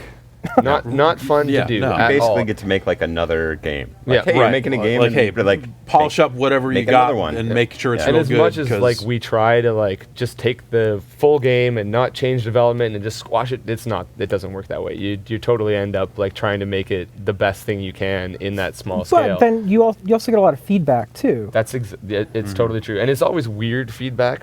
Like PAX feedback is interesting because it's just like regular people coming out and they'll talk shit. Like they do not, if they hate it, they will not be afraid to tell you. Yeah. But E3, everybody's a little cagey on like they don't want to insult anybody looks else. good. Yeah. Everybody's pals. Oh yeah. Oh yeah. Hey, They'll nice play stuff. it for Thanks, like man. literally Yeah. 10 seconds, die 45 times, and just be like, oh yeah, it's really Cool, I really man. like the Sure UI. shot, baby. Really Sure like. shot. So yeah, Damn it. E3 is a tough the one. death to get. animation looking good. All right, I gotta go. Cool. Fantastic. Reed's article. This game sucked. Don't buy it. Don't waste your time. It's like a butt, but a bad one. That's most of my E3 previews this Box year. quote. Subscribe to Bad Butt magazine. Well, you're in luck. Bad Butt Magazine. It's Bad 2 Ds. Butt. B-A-D, B-A-double-D, B-U-double-T.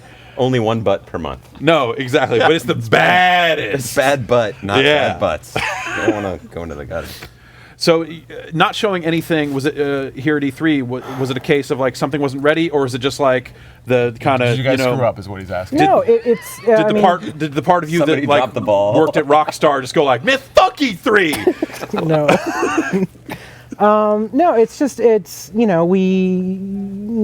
it's tricky for us to like we run into this weird problem too with E3 and a lot of shows where it's like we want people to sort of see our games and see what they're all about, but we've kind of established kind of an identity for how Right. our games work. They're all different because they're all different stories and they go into different genres, but once people kind of see how they work, they don't want to spoil the story because our Right. games, the story is the gameplay.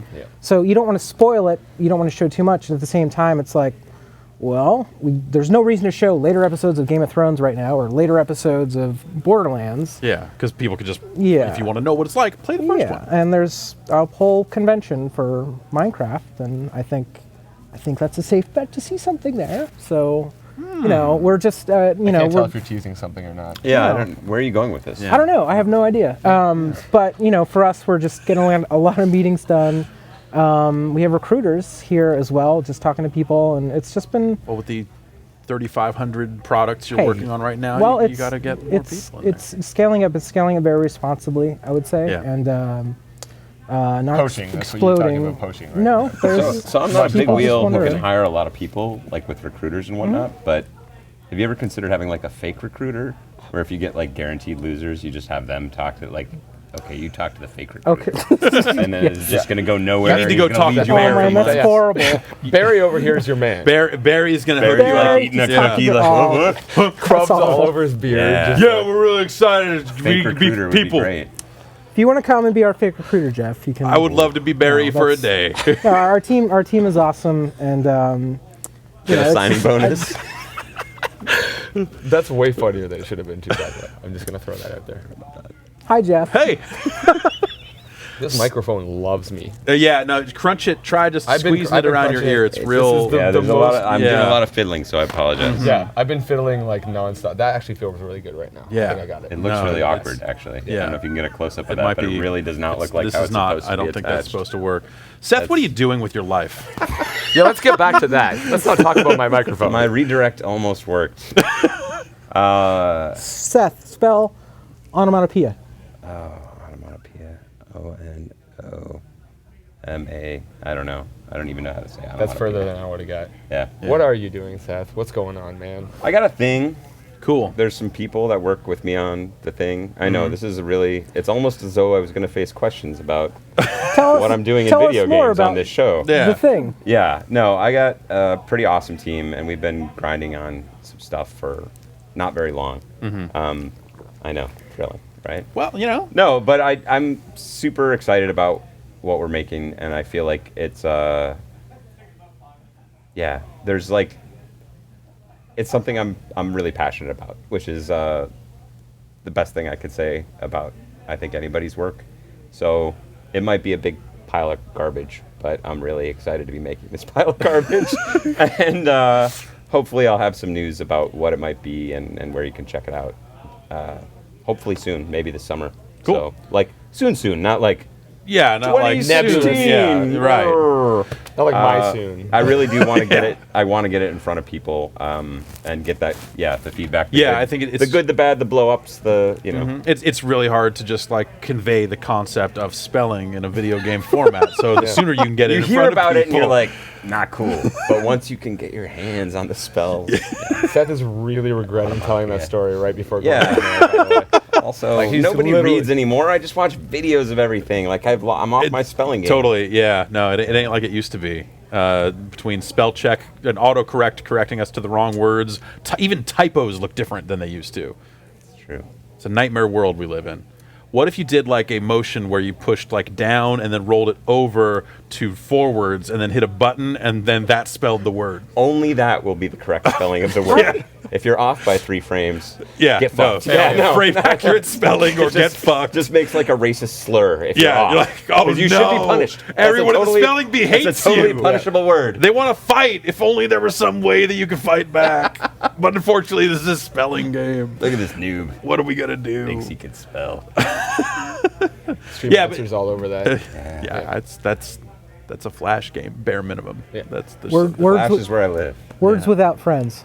yeah. Words with enemies. I have some horrible draw something stories we can tell later. Great. We'll get you back on tomorrow for just a full hour. Just Seth playing draw something. Seth and making everybody Seth getting emails enraged. for their other S Killian. I get reported a lot on draw something. So how is Below coming along? Super well. Yeah. It's we've been, speaking of grinding on stuff, while Seth has been grinding on something for a relatively short period of time. I hear you. We've been grinding on that game for years now, and it's been kind of nuts because we had this thing that we thought would be cool, and it took us a really long time to get to the point where our ideas were actually like validated in any way. Yeah. And this E3 demo was actually like the first time where we really just kind of sat down and played the game for hours on end. Chris, our creative director, actually played like 30 hours of the demo before we brought it to E3. He came into work at like noon every day because he was up till 5. And that was like the first time that we were like, okay, now we actually can see this thing that we're making. Right. So we finished the core of it, and now it's all crust. And it's really exciting for us. The studio has been working on it for a while, believed in it for a long time. We knew that it was going to be cool in some way. We just didn't know what way it was going to be cool. I've been watching this game for a long time, honestly. Like for years, I've been watching this game, and a lot Playing of video it, game. you played it early. Yeah, but I mean, like to me, video game development a lot is like if you have a thing, like there's a thing here. It's not a total pile of crap. It's like a soft poke, like process of like bringing it into focus, where you're like twisting both knobs at the same, and like you guys found it, like now, and that's like everyone could see that. Like there for was the something longest awesome time, in it's there, like that you. but it just wasn't quite. I mean, the thing that's so fucked that we don't talk about a lot is that like. The entirety of game development is faith, right? It's the belief that somebody's idea actually doesn't suck in reality, right? And you never know it until you finally know it. And I mean, we knew this was a good idea. We knew we wanted to make this game. We knew we believed in it enough to put all of our own money into it, which is probably not the smartest idea ever. But it's also only like $748. Yeah, yeah. Pulled the money. It was like, all right, we need this much for gas. We got a lot of cans out of the garbage, and it was going. But no, it's coming along really well. We're hoping to get it out later this year, maybe early next year. Yeah. On the Xbones and also on PC. So it's been really, really great for us. And I mean, we're a studio that's kind of large enough that we can cook on multiple projects at the same time. So we were doing Super Time Force on PS4 and shoving Shoe in there and some Journey and Galahad, and that was a lot of fun to do just for total jokes. It's crazy that we've gotten to a point where that's something that I was talking to John, senior VP of legal development. Right? Yeah. Well, it's like originally it was Mark Turmel, right, and now here we are, and it's Shu Yoshida. You're like, whoa. And I've told. Like, so many people always ask, like, oh, how did that actually happen? Because they just, like, expect it to be this, like, crazy tale of legal mumbo-jumbo. It's mostly just, like, 2 emails. Yeah. Like, hey, we're going to do this. Like, all right. Cool, man. I'm pretty sure that, like, everything happened before, like, anybody at Sony even really knew that it was going on. I spent some time at Sony. I can tell you that's honestly one of the best things going at the organization right now is there is that willingness to just be, there's always a certain amount of corporate calculation with being... We're going to be dumb. Like, haha, this will be dumb. Yeah. But Sony's actually willing to do basically dumb, probably sort of illegal or like could get them into some Gray sort of area. legal Gray trouble if people were all being jerks, which is basically what lawyers are. Yep, that's designed they to come assume. in and fuck shit Everyone up. is the That's- worst person at all times, at every point in their life. Yeah. But yeah, Sony's trying to be cool, and I'm sure Yeah. that's where it came from. It was a pretty hilarious. I mean, it started out as a joke that turned into a real thing, that turned into something that like people, like fans, they love Shu Yeah, for all of no, the right totally. reasons. No, and that's a true. Yeah, he is that guy. Yeah. For what it's worth. Yeah, I mean, you know, but a lot of people don't know, and maybe. Right. But I think you can see it.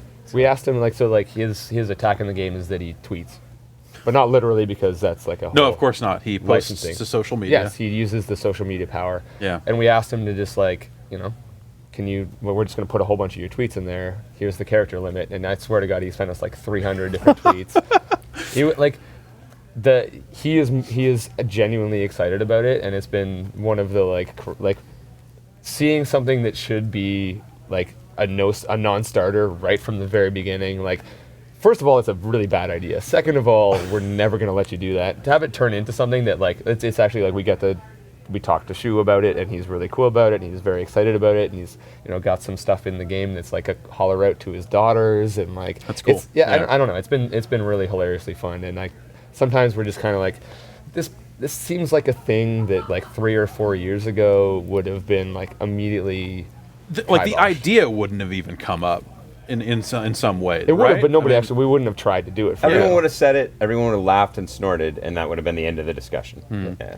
It feels like there is that kind of spirit that has kind of permeated a lot of games, especially the stuff that's like digital only releases and stuff like that, where people can kind of just have fun, take some chances. Well, that's like do half some weird of stuff. your catalog. It seems like all of our catalog. Yeah, it seems like a lot of people being like, this is a thing that we probably maybe couldn't do 2 years ago, but let's do it right now. I remember I've worked in games for a long time, big retail games, massive retail games, and I don't know if you remember, like this was like a sea change in 2012. Yeah. I remember when the business was just retail, and digital games and downloadable games were like separated at different lines. Yeah, it was different price point, different quality of product, but like different like types of just like real games and downloadable That's exactly games. what I was thinking. And it just was like so blind to what was coming next, and the way the market was moving, and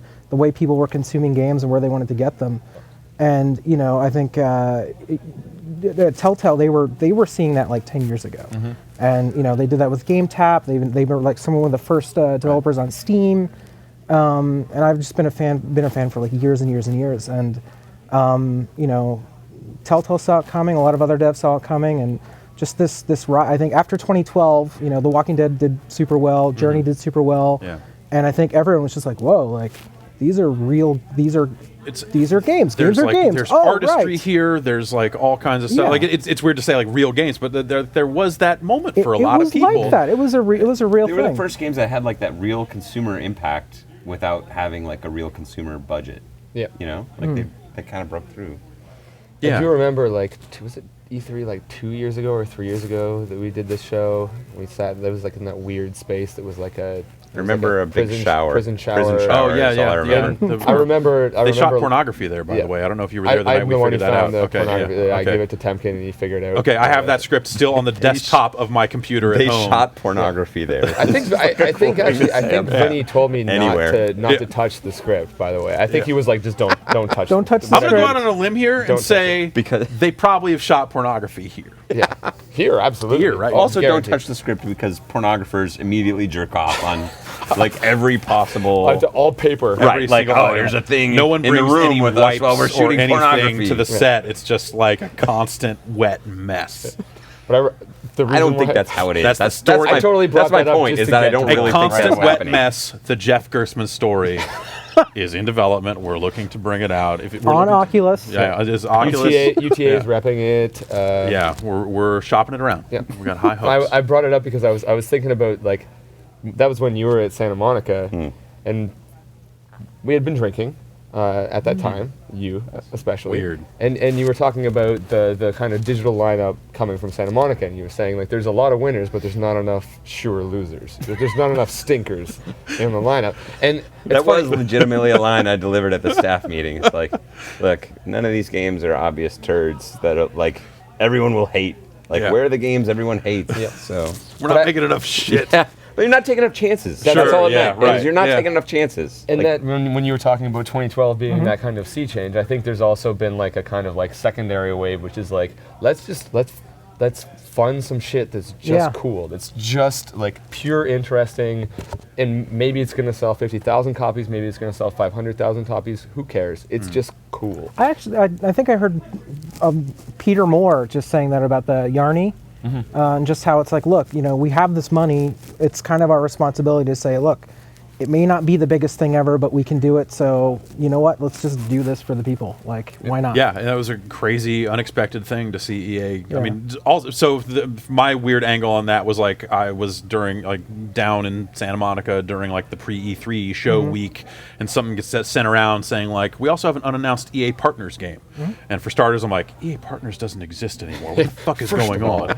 And then everyone who was on that tour that week looked at it and said like, I mean, it's got to be Titanfall 2, right? That's the only thing they do that's not that. And then to get there and have it be Unravel and just be like, what? Yeah. Awesome, cool. Like it was a really unexpected move from them. So I think Watam is another game like that where people totally like. Everybody loves Kata. Everybody loves Katamari. Like everybody would die to see another Kata game. I mean, even the people that like were kind of iffy on Nobi Boy, they still thought it was amazing. And to me, Watam is like... How far is Nobi Boy right now? How far is Girl? Can we get a Girl check? Yeah, I think it was like 8 billion miles or something like that recently. But yeah, I was also down for the pre-3 week, and that was one of the games that showed, and it was like watching people play that game was like a completely like... It's the weirdest thing. Like, it's actually genuinely weird in a way that like only could be Kata weird. Yeah. But seeing people play it, like nobody expected to play it. Nobody expected it to be as phenomenal as it was. It's the kind of fun you didn't know you wanted to have. You press a button to party, man. Like, that's actually really good. I don't need to press a button to party, man. I don't know if you know that about me. I do personally, but somebody needs to press that button for me. How much of like obviously there was the sea change, but also we were kind of rolling up on new consoles around that time, and it seems like getting the wheels spinning on big ass blockbustery games has taken a lot longer, which seems like it's created a huge window for everyone else. It just seems like. Do you think it's just like kind of a lucky time, like a great opportunity for that sort of stuff? Do you think things will change when everyone finally finishes their big $60 games? You're the closest thing to a big $60 game we have on the couch. So I don't necessarily think we're so. tearing down to $0. I think just sort of what we're seeing now is now that people have understand the changes happen, people know there's no difference between a game and a disc and a downloadable game. And we're in this generation where we have these consoles that are, built for downloading content. Yeah. People are, Batman comes out, next week. How many people have pre-ordered that on, the PlayStation Store? It's, it's just not about downloadable retail anymore. But obviously, I don't know. I think there will always be, big high budget games, and there will always be people coming in covering the middle ground, and always be people coming in and breaking through with smaller teams, smaller budgets, and just going through the stratosphere. I think there's a whole ecosystem, just like film. You're always going to see your big Hollywood blockbusters, and you're always going to see your 1-2 man teams that did something amazing and caught everyone's attention. It's just about it does not matter how much you're spending on a project. It's the quality of the content itself.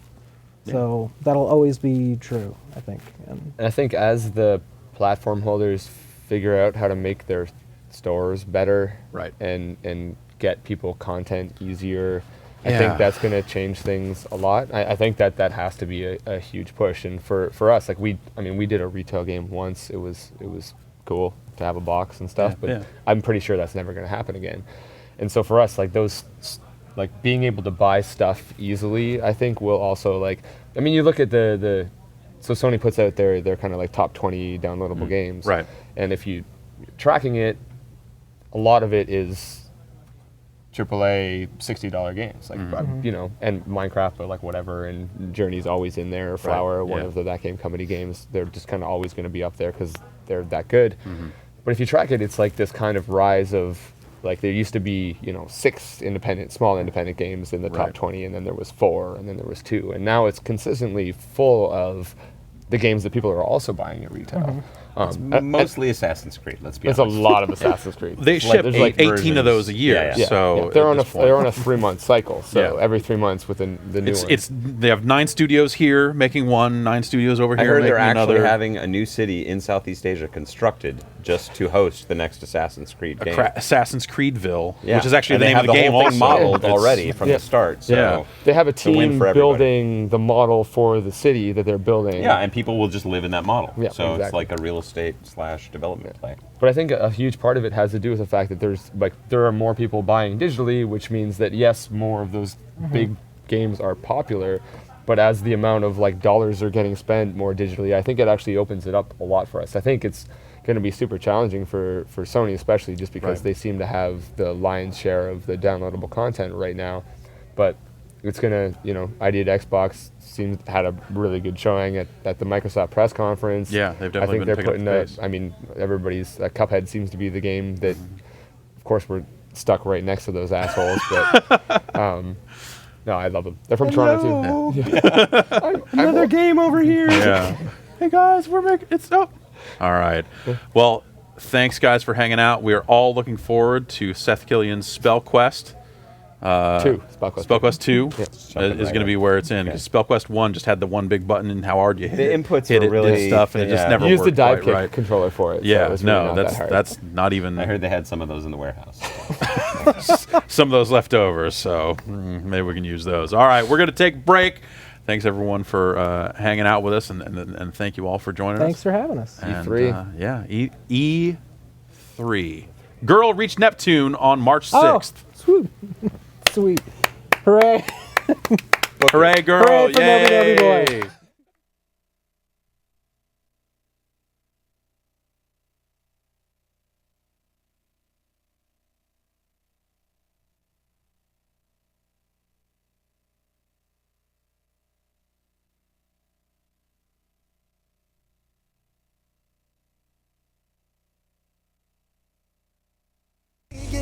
I'm coming in with my hands held high.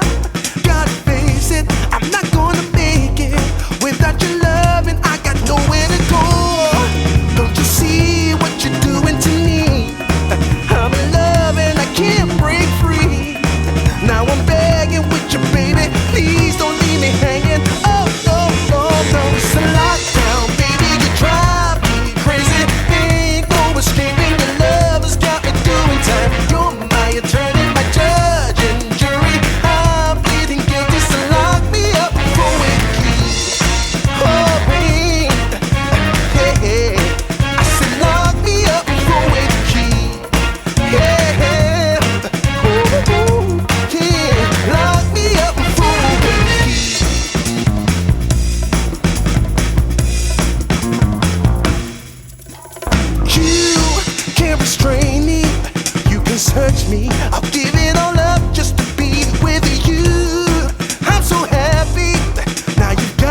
this hurts me. I'll give it all up just to be with you.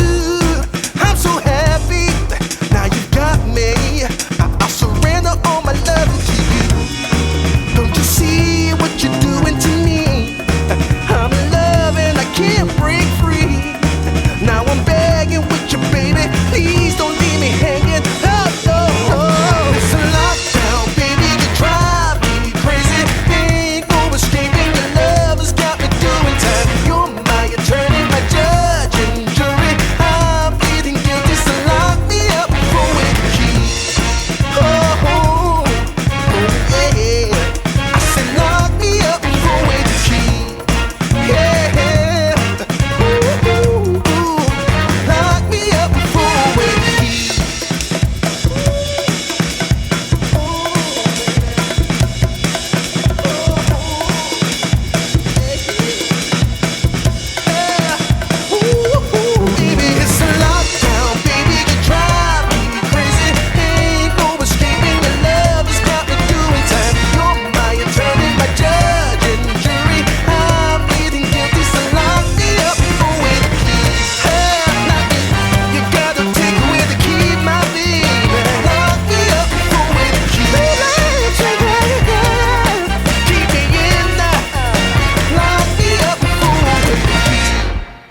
Welcome back, everyone. Our ongoing nighttime extravaganza continues to extravagate. I don't think that's really a word. All right, let's move on. We are joined by Luke Smith and Mark Noseworthy of Bungie. How are you guys doing?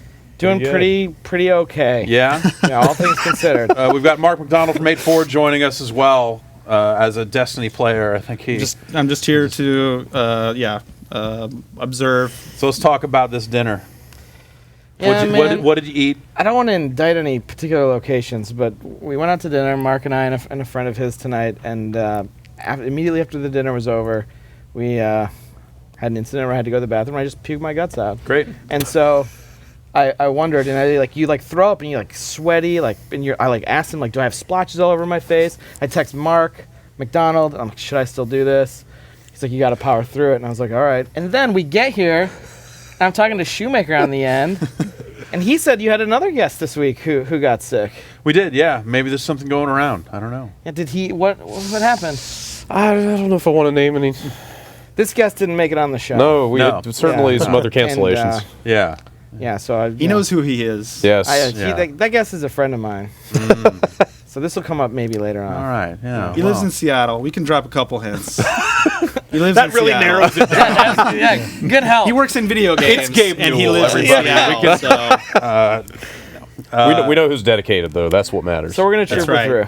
Great. Yeah. No, I am. I'm very happy to have you here. You are both working on the Taken King, the upcoming expansion for Destiny, which is a video game. It is a video game. Where do you? I mean, here's the thing, man. I listen. I know I have Brad. Big help in the game of the year. Big help last year. Appreciated. True friend. There are things that, there are things about it that let's do it. There are things about Destiny that are incredibly well made, but okay, there's not enough of it. The story doesn't connect things together in a particularly great way, and it becomes it's too repetitive, which I guess slides right into there's not enough of it. So it was this situation of as I continued to go through the game while I was working on it for review, I was like, okay, all right, okay, and then it quickly became okay, well, now I'm gonna run for this thing, and then I'm gonna make Peter Dinklage come out and look at this thing for a while, and then he's gonna go, all right, here's the thing, it's Russian. And then he went away, and then it says mission over, and I'm like, all right, great, okay. And then the next one is you go and you make Peter Dinklage come out, and he goes, we got to fight some guys, you better look out. And then you shoot some guys, and then it says mission over. You're like, all right, great. It's just the structure of a lot of the missions while playing through the game rubbed me the wrong way over time. It was one of those things where it's it starts out really great, and you're like, I'm having a really great time. I'm leveling up. I'm finding stuff. This is going well. And then you kind of get to maybe the second zone, Mm-hmm. At the same time, we are PlayStation friends, and because I'm also a podcast listener, so I would hear this, and a lot of this stuff, I'm like, yep, I see it. But then I'm still playing, and then I would see I'd see you on weekends, so not as much as Brad, who has some kind of true friend of the show. I also turns out work for Bungie in some sense. Weird, in one manner of speaking. But I'd see you give it another shot, like when the raid came back, and then you try it again, and then you talk about it more on the podcast, and you'd be like, yeah, I think I'm done. But then you'd come back to it a little bit more, and you'd give it a little bit more. There are elements of it that make me want to keep playing it, but every time I do, it feels like it's pushing me away. And mechanically, I think it's just top fucking notch. The shooting feels great. The weapon handling is outstanding. The art, there's so much art. And it looks really nice. But then, a lot of the things piecing it together and the structure of here's where the raid is in the progression, and the light system kind of leveling past 20 and kind of what becomes the gear hunt, adding multiple reputation systems in expansions and stuff like that. At some point, it feels like it's not just one grind anymore, it's 9. And it's such a bummer for me because there are pieces of it that I want to keep playing, like a Diablo, like another loot game. But there's just kind of not enough variety there. Well, and then the game that you're describing, the sort of vanilla Destiny game, didn't deliver that. You said Diablo, it didn't deliver that Diablo loot fantasy at all. Like we had a bunch of the best gear in the game. It was gear that you would buy and you would work toward acquiring, and that's not like a super awesome fantasy for getting gear. Like Brad was telling me a story about him going back to the Vault of Glass this week or 3 weeks ago, and getting nothing but shards, and that's something that 3 times in a row. Yeah, and that's something that we've experienced that as players too, and we're looking at all of that stuff moving forward, and we're listening. Yeah, we're listening, and like, in some sense, like the we're listening thing is good to hear, because there was a lot of stuff post-launch where it seemed like, you'd have like, and obviously like the sort of PR that's going to be surrounding a game launch, which was large, is going to be focused on like, there are so many people playing this game. Here's the hour count. Here's this. Whereas like I had already kind of played through the vast majority of the content, and I was sitting there going like, what are they doing? Well, and some of what you're describing though too is I think to translate, and you can tell me if I'm totally wrong, but the game was asking you to do more than the content was, like stretching content too thin. Yes. And stretching content too thin, when you couple it with a reward rate that like limits the amount of scientifically limits the amount of dopamine that's being activated, right.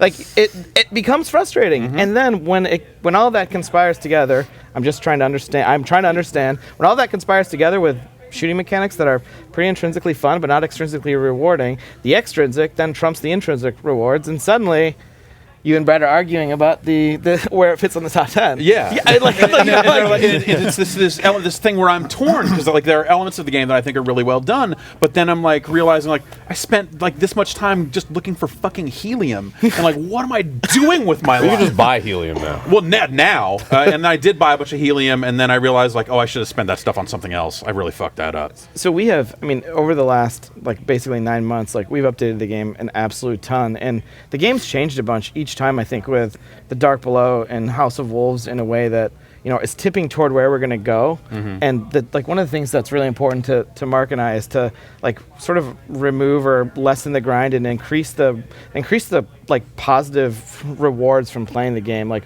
where are you going to find cool gear? Like, we want you to find cool gear out in the world, man. Like, we actually want to take a bunch of that gear out of the tower, out of saving your money, and like put it on just like sort of novel new idea on characters, bosses, things like that. Yeah. The shard experience is an experience that I was pretty frustrated with as a player. Like I have 3 level 34 characters. I have something like 700 hours in the game. I've played it a lot.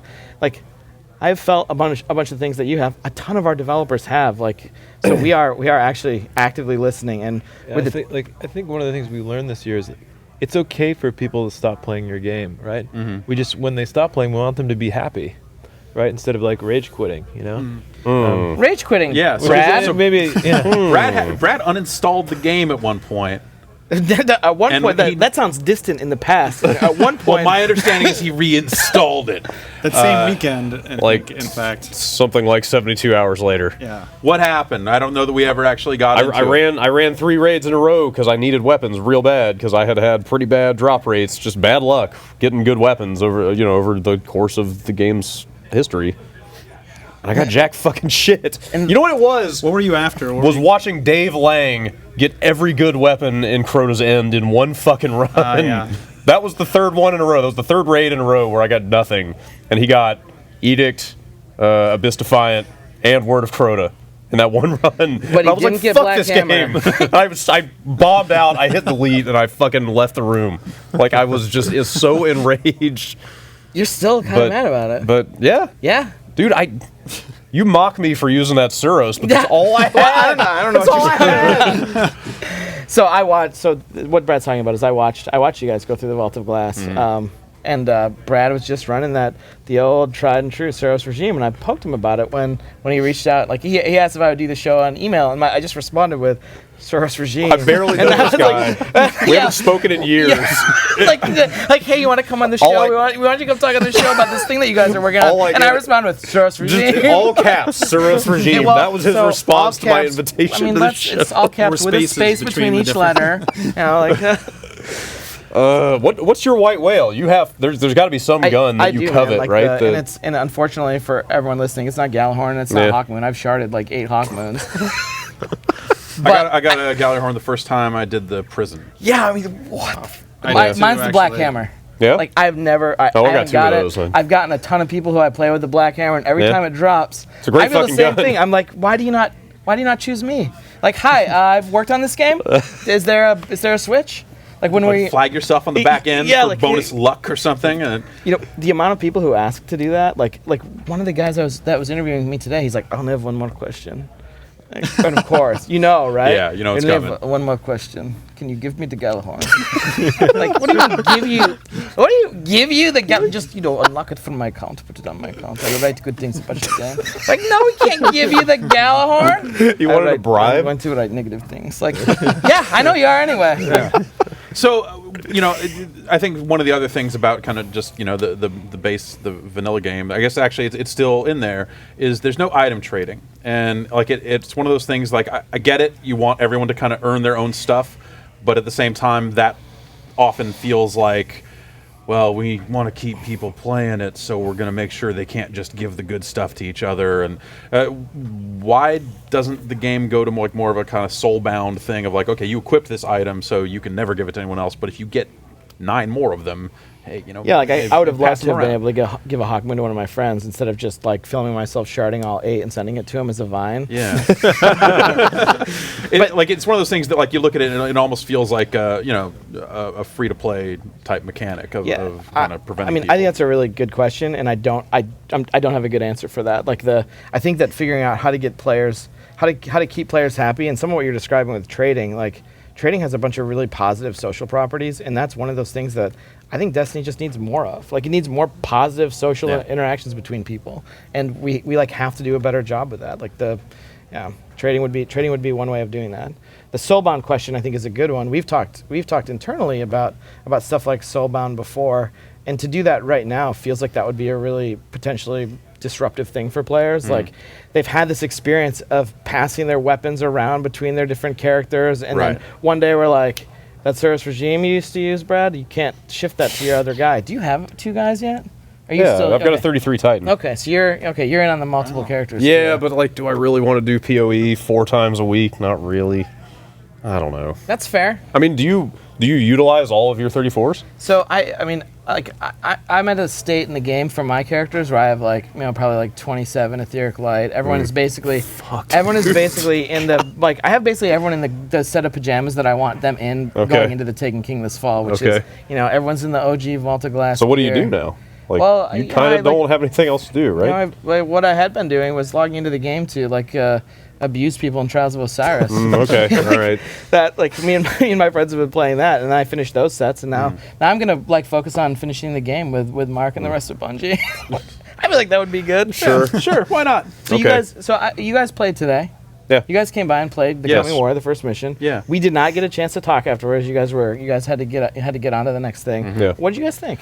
I think that it looks really nice. Like there's stuff, just visually the redesign of kind of the enemies and their overall kind of like different dimensional look and the rifts, the tears kind of in the environment and stuff like that. I thought that stuff looked really cool.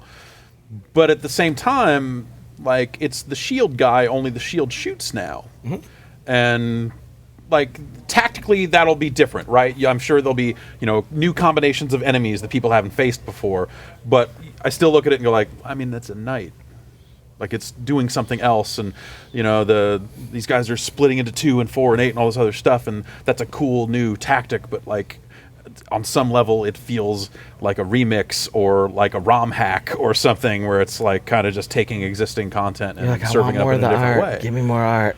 Yeah. Give me more characters. Yeah. I mean, if you just like classically, you think about Bungie, it's like art, the most beautifulest skyboxes in video games. They are fall out of nice Bungie, skyboxes. and you're like, holy shit. Yeah. And like for me, that's one of the things, is like feeling like this is full on 100% new content, not an asset taken, reskinned, and modified. The taking these things.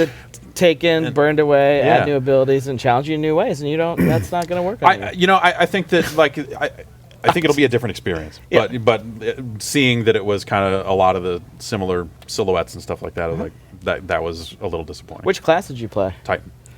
Did you get to test out the new? I threw a bunch of hammers. Did you? I mean, It seemed kind of cool. Okay. But I think I like my existing subclass. Like I what went do you with play right now? the Striker. offensive one, striker. Okay. Yeah. I like I've got my helmet with the fire shooting out of it, and I can pounce down on people and Superman into the earth and fuck them up, and that's super fun. And I don't know that I need hammers. Well, it is our responsibility to tempt you with this Sunbreaker guy. Yeah. And so we will talk at some point about the ways that we're going to try to with his exotics and his different talent trees. But yeah, I would expect that your like fully grown Striker Titan definitely feels like it has a lot more capabilities than the fledgling Sunbreaker that you got to play with. Are you going to start people at the beginning of that progression? At the beginning on of the new subclasses? The subclass progression? Yeah, we're going to start people, but we're not going to totally start them back at 0. Like, there's like some base functionality that we want players to have. I think it would be pretty brutal to go from with no, I have no, all like the double toys jump. and double now jump. I can't even do double jump. Right. Like that's like a rough. I might throw my controller Sure. at the dog if that happened. Brad, did you played as well? Yeah, like I mentioned to you earlier, like the vibe I felt was sort of like it reminded me of a WoW expansion where you feel like the world state is changing in some way, like shit's getting invaded, like guys are coming from somewhere else in the solar system and now Fucking friend of Bungie. well, no, I mean, Mr. Sunshine at it again. well, no, I love this guy. you remember how it felt? Remember how it felt in WoW, where like you spent months running around the same areas and everything was static. The NPCs were all in the same place. I spent months doing a lot of stuff in that game. Right. Yeah. Well, yes. But like, and then an expansion comes out, and it's like all of a sudden, oh, that house is now burned down, and everybody's dead here, and things have changed. Like, it kind of felt like you might be going in that direction with like, all right, we're gonna have like the sanctified areas, like maybe the tower or whatever, like maybe be affected by this like new threat that's coming in. I don't know if that's what you're going for or not, but it was kind of the impression that I got. Yeah. That was a acknowledgement, not a confirmation. Right. I was acknowledging that I was hearing your story and Okay. enjoying the tale. I mean, going into it for me, like knowing the price tag, like knowing the price tag going into it, it was just what's in this thing? How much Like is in numbers, there? like how many strikes? How many of strikes this, are there? how many Is of there a that? raid? Like, It sounds like yes. So the term that we're using is major expansion, and that is totally a difficult term to even begin to explain what it is. But it is a complete campaign. It's going to have cinematics, fully voiced. Like it's different. It's a different scope and type of content than the first 2 DLC packs. Like so, yeah, I feel pretty good about that. The Dreadnought is the new destination, so I don't know. I mean, we're not showing that yet, other than in some of the Vidocs and stuff like that. But that's like a full destination, new patrols, new types of activities take place on there. There's strikes on the Dreadnought, brand new strikes. That's where the raid takes place. Like we're constructing and the new big addition to the world is going to be that Dreadnought. And it seemed like some amount of overhaul to like presenting like who is speaking when you're being spoken to. You look at maybe that wasn't final, but like names up in the corner. Yep. Like here is the person who is speaking. Here's the other person who is speaking. Like that. Bringing back Eris Morn, huh? Yeah, She hadn't had enough. Well, she still has like a huge bone to pick with those Hive guys, man. Yeah, she's got some history, man, with guess so. with orcs. What can you say about the raid in terms of what you guys learned? Because obviously, Luke, you were super involved. Volta Class was your baby, and then you had Crota. So what can you say about the next raid? What you guys learned from 1 to 2, and now 2 to 3? Like, what's that? So a couple of things about the raid are I like read people speculating on the internet that it would be 3 players. So I just wanted to be really concrete. It's 6. It's on the Dreadnought, and like the thing that I think we saw a lot of in Vault of Glass was the enjoyment of going on a journey to a place and through a place. And Vault of Glass has a lot of travel time in it, times when you're jumping, platforming. It has like the stealth sequence that Brad struggled with, and I believe you struggled with a little bit as well. I feel like I remember. Yeah. I feel like there's something. That stream might have gone a long time. It's blurred now. I definitely feel like there's an echo of frustration that I can remember from that stream.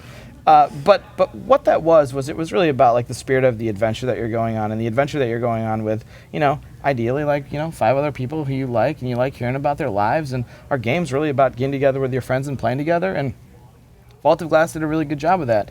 And it felt like you were going through Excuse me, I'm not going to throw up. I felt like you Get were the going. bucket. Yeah, bracing myself It here. felt like you were going. Yeah, it felt like you were going to a place, and we want to recapture that. The raid that's coming to Taken King this fall is like just our biggest raid yet, and it is going to be more like the Vault of Glass in terms of the spirit of adventure within it. Do you worry at all, or I mean, you know, like one of the things that I came out of that raid thinking was like, wow, like this kind of makes some of the other content a little more disappointing because the raid is so good, but you have to do so much to get there. And on one hand, like, you know, if you were bad at the game and you got to the raid, you know, if you would get there in an hour, you wouldn't know how to play the game well enough to complete the raid.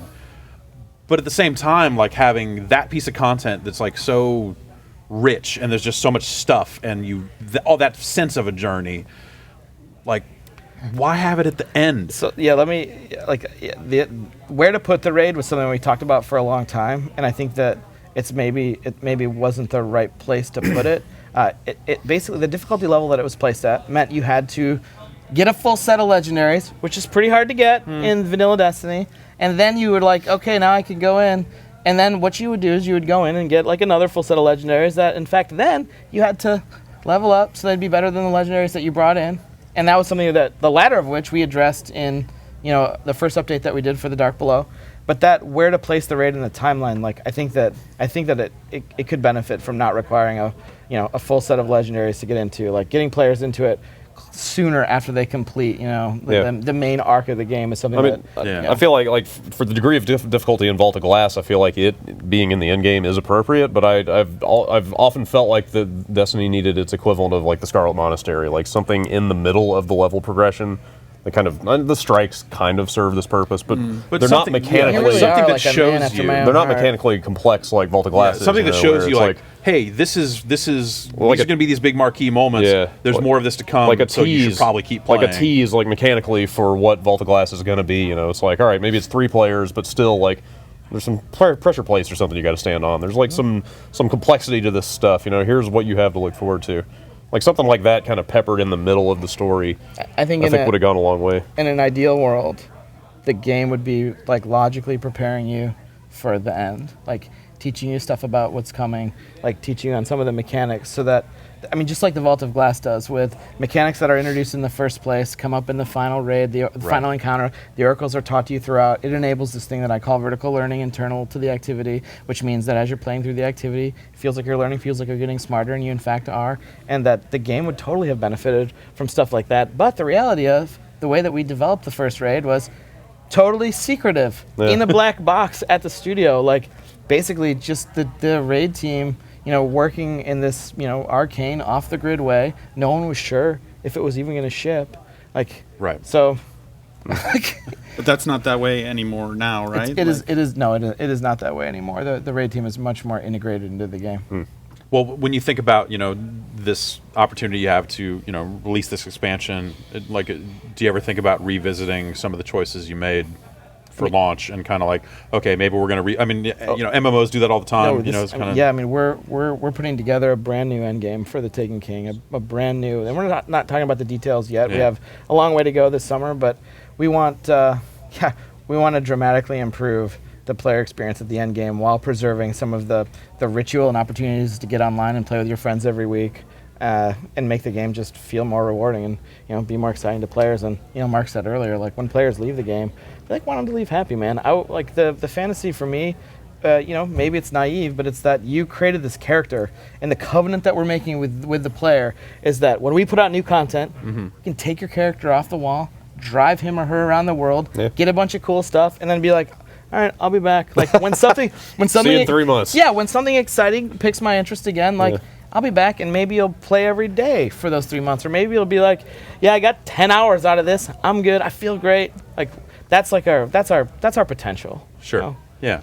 I guess it's one of those things where there is that kind of MMO thing, but it's still kind of not quite an MMO, and you're not the paying expectations are a little bit different, right? Yeah. And it's still an action game, right? Yeah. Like it's not click buttons, heal guys. You're shooting and looting. There's no action bar. Less looting. No action bar yet. No action But you're bar. not talking about that right now. We're not talking about the UI changes that were made. Okay, I did see a few things in there. This Let's level talk- 30 artifact thing. So there are definitely some cool things in those builds. A bunch of the investment like power numbers are totally hosed for what we're putting in front of people. That's just a bad build, like work in progress. But there's new slots on the character, and there's a bunch of cool stuff. Cool. Well, Luke, Mark, thank you so much for coming by. I hope that Destiny gets me back in, because there are elements of it that I want to play. We're trying, man. Yeah. Like, some elements of Destiny some might say were the best such elements in 2014. Some, I would probably agree with you there, but in some ways that just bummed me out even more. But we can figure that out. The Taken King's out in September, right? it is out in September. All right. Well, hopefully you'll feel better and be able to get back to work on it. Yeah. Yeah. All right. And hopefully you'll feel better. And I'm gonna check in with you. Check in with me. We'll see how it goes. I'm gonna see how it's going. Yeah. All right. Thanks for coming by, you Thanks guys. a lot for having us. All right. We're going to take a break and be back with our final set of guests for the evening. Stay tuned.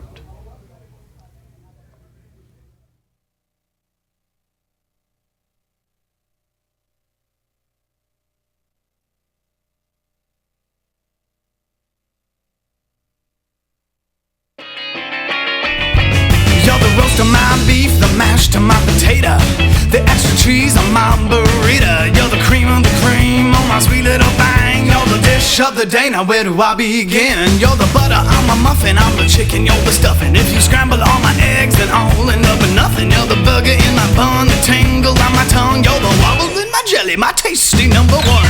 My mouth begins to water every time that you walk by. There's a rumble in my belly when you serve another guy. The hunger that I'm feeling, it just won't die away till I've gone and got myself the dish of the day. Yeah. You're the cherry on the top, the chocolate of my life. You're the icing on the cake, you're the sweet wine on the grape. You're the cream of the cream, my sweet little thing. You're the dish of the day, I wanna dig right in. Hubba, hubba, hubba, hubba, hubba.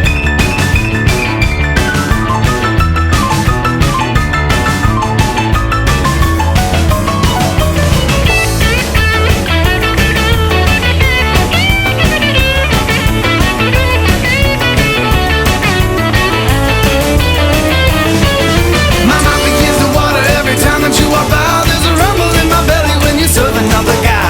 The hunger that I'm feeling, it just won't die away until I've gone and got myself the dish of the day. Yeah. I'm the coffee, you're the cream, I'm the spoon that you lick clean. I'm the cognac, you're the sherry, or maybe a Bloody Mary. You're the cream and the cream, my sweet little thing. You're the dish of the day, I wanna dig right in. Pumpkin pie, ice cream, chocolate brownie, malt milkshake, fried chicken, coated peanuts, fish jam, tin spam, taco pizza, mashed ham, meatloaf, minestrone in a can, collard green and aubergines, escargot and runner beans.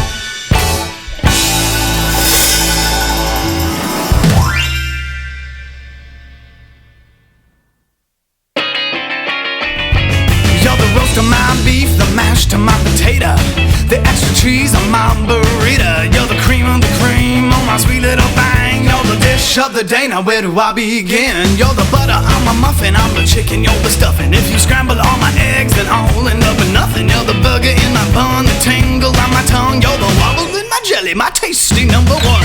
My mouth begins to water every time that you walk by. There's a rumble in my belly when you serve another guy. The hunger that I'm feeling, it just won't die away till I've gone and got myself the dish of the day. Yeah. You're the cherry on the top, the chocolate of my life. You're the icing on the cake, you're the sweet wine on the grape. You're the cream of the cream, my sweet little thing. You're the dish of the day, I wanna dig right in. Hubba, hubba, hubba, hubba, hubba.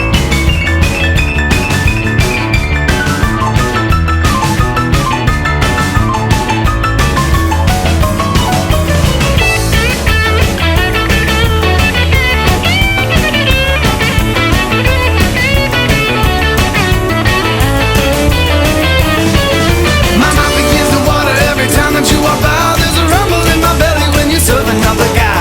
The hunger that I'm feeling, it just won't die away until I've gone and got myself the dish of the day. Yeah. I'm the coffee, you're the cream, I'm the spoon that you lick clean. I'm the cognac, you're the sherry, or maybe a Bloody Mary. dish of the day, I wanna dig right in. Pumpkin pie, ice cream, chocolate brownie, malt milkshake, fried chicken, coated peanuts, fish jam, tender spam, taco pizza, mashed ham, meatloaf, minestrone in a can, collard green and aubergines, that's carco and thunder beans.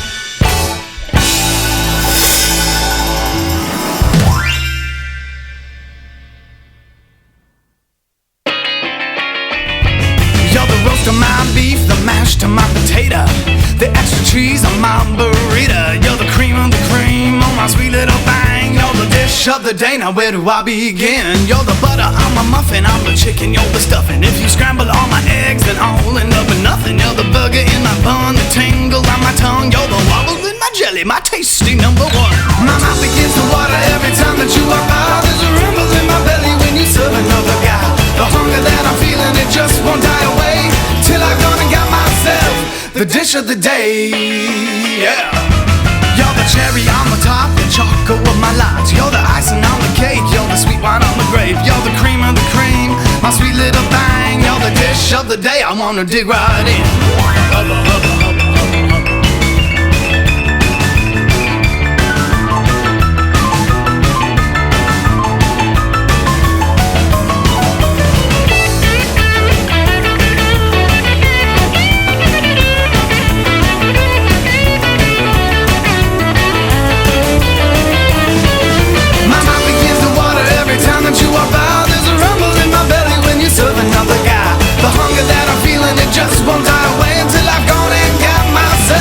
The dish of the day, yeah. I'm the coffee, you're the cream, I'm the spoon that you lick clean. I'm the cognac, you're the sherry, or maybe a Bloody Mary. You're the cream of the cream, my sweet little thing. You're the dish of the day, I wanna dig right in. Pumpkin pie, ice cream, chocolate brownie, malt milkshake, fried chicken, coated peanuts, fish jam, tender spam, taco pizza, mashed ham, meatloaf, minestrone in a can, collard green and aubergines, that's carco and thunder beans.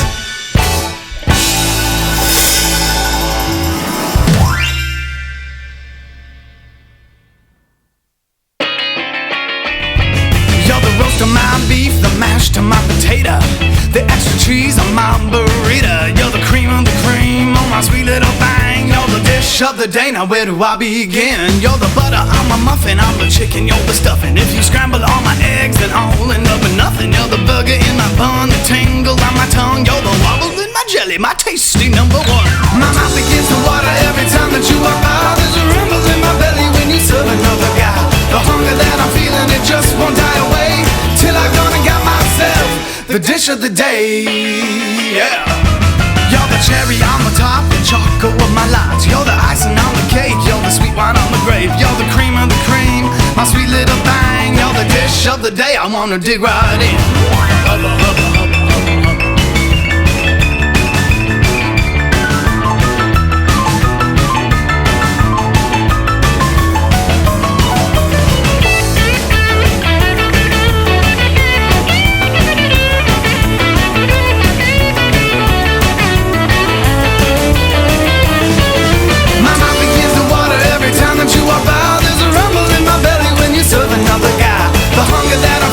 Just won't die away until I've gone and got myself the dish of the day, yeah. I'm the coffee, you're the cream, I'm the spoon that you lick clean. I'm the cognac, you're the sherry, or maybe a Bloody Mary. You're the cream of the cream, my sweet little thing. You're the dish of the day, I wanna dig right in. Pumpkin pie, ice cream, chocolate brownie, malt milkshake, fried chicken, coated peanuts, fish jam, tender spam, taco pizza, mashed ham, meatloaf, minestrone in a can, collard green and aubergines, that's carco and thunder beans.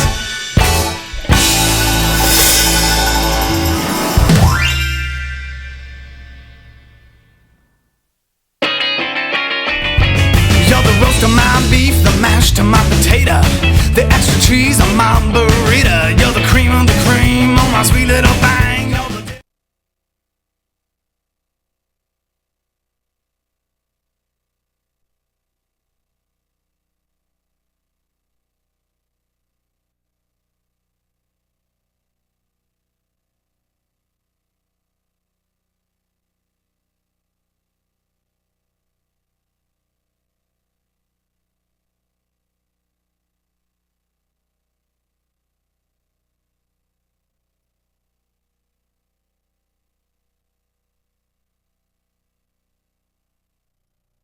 like this year I can still feel where I was wearing the hello.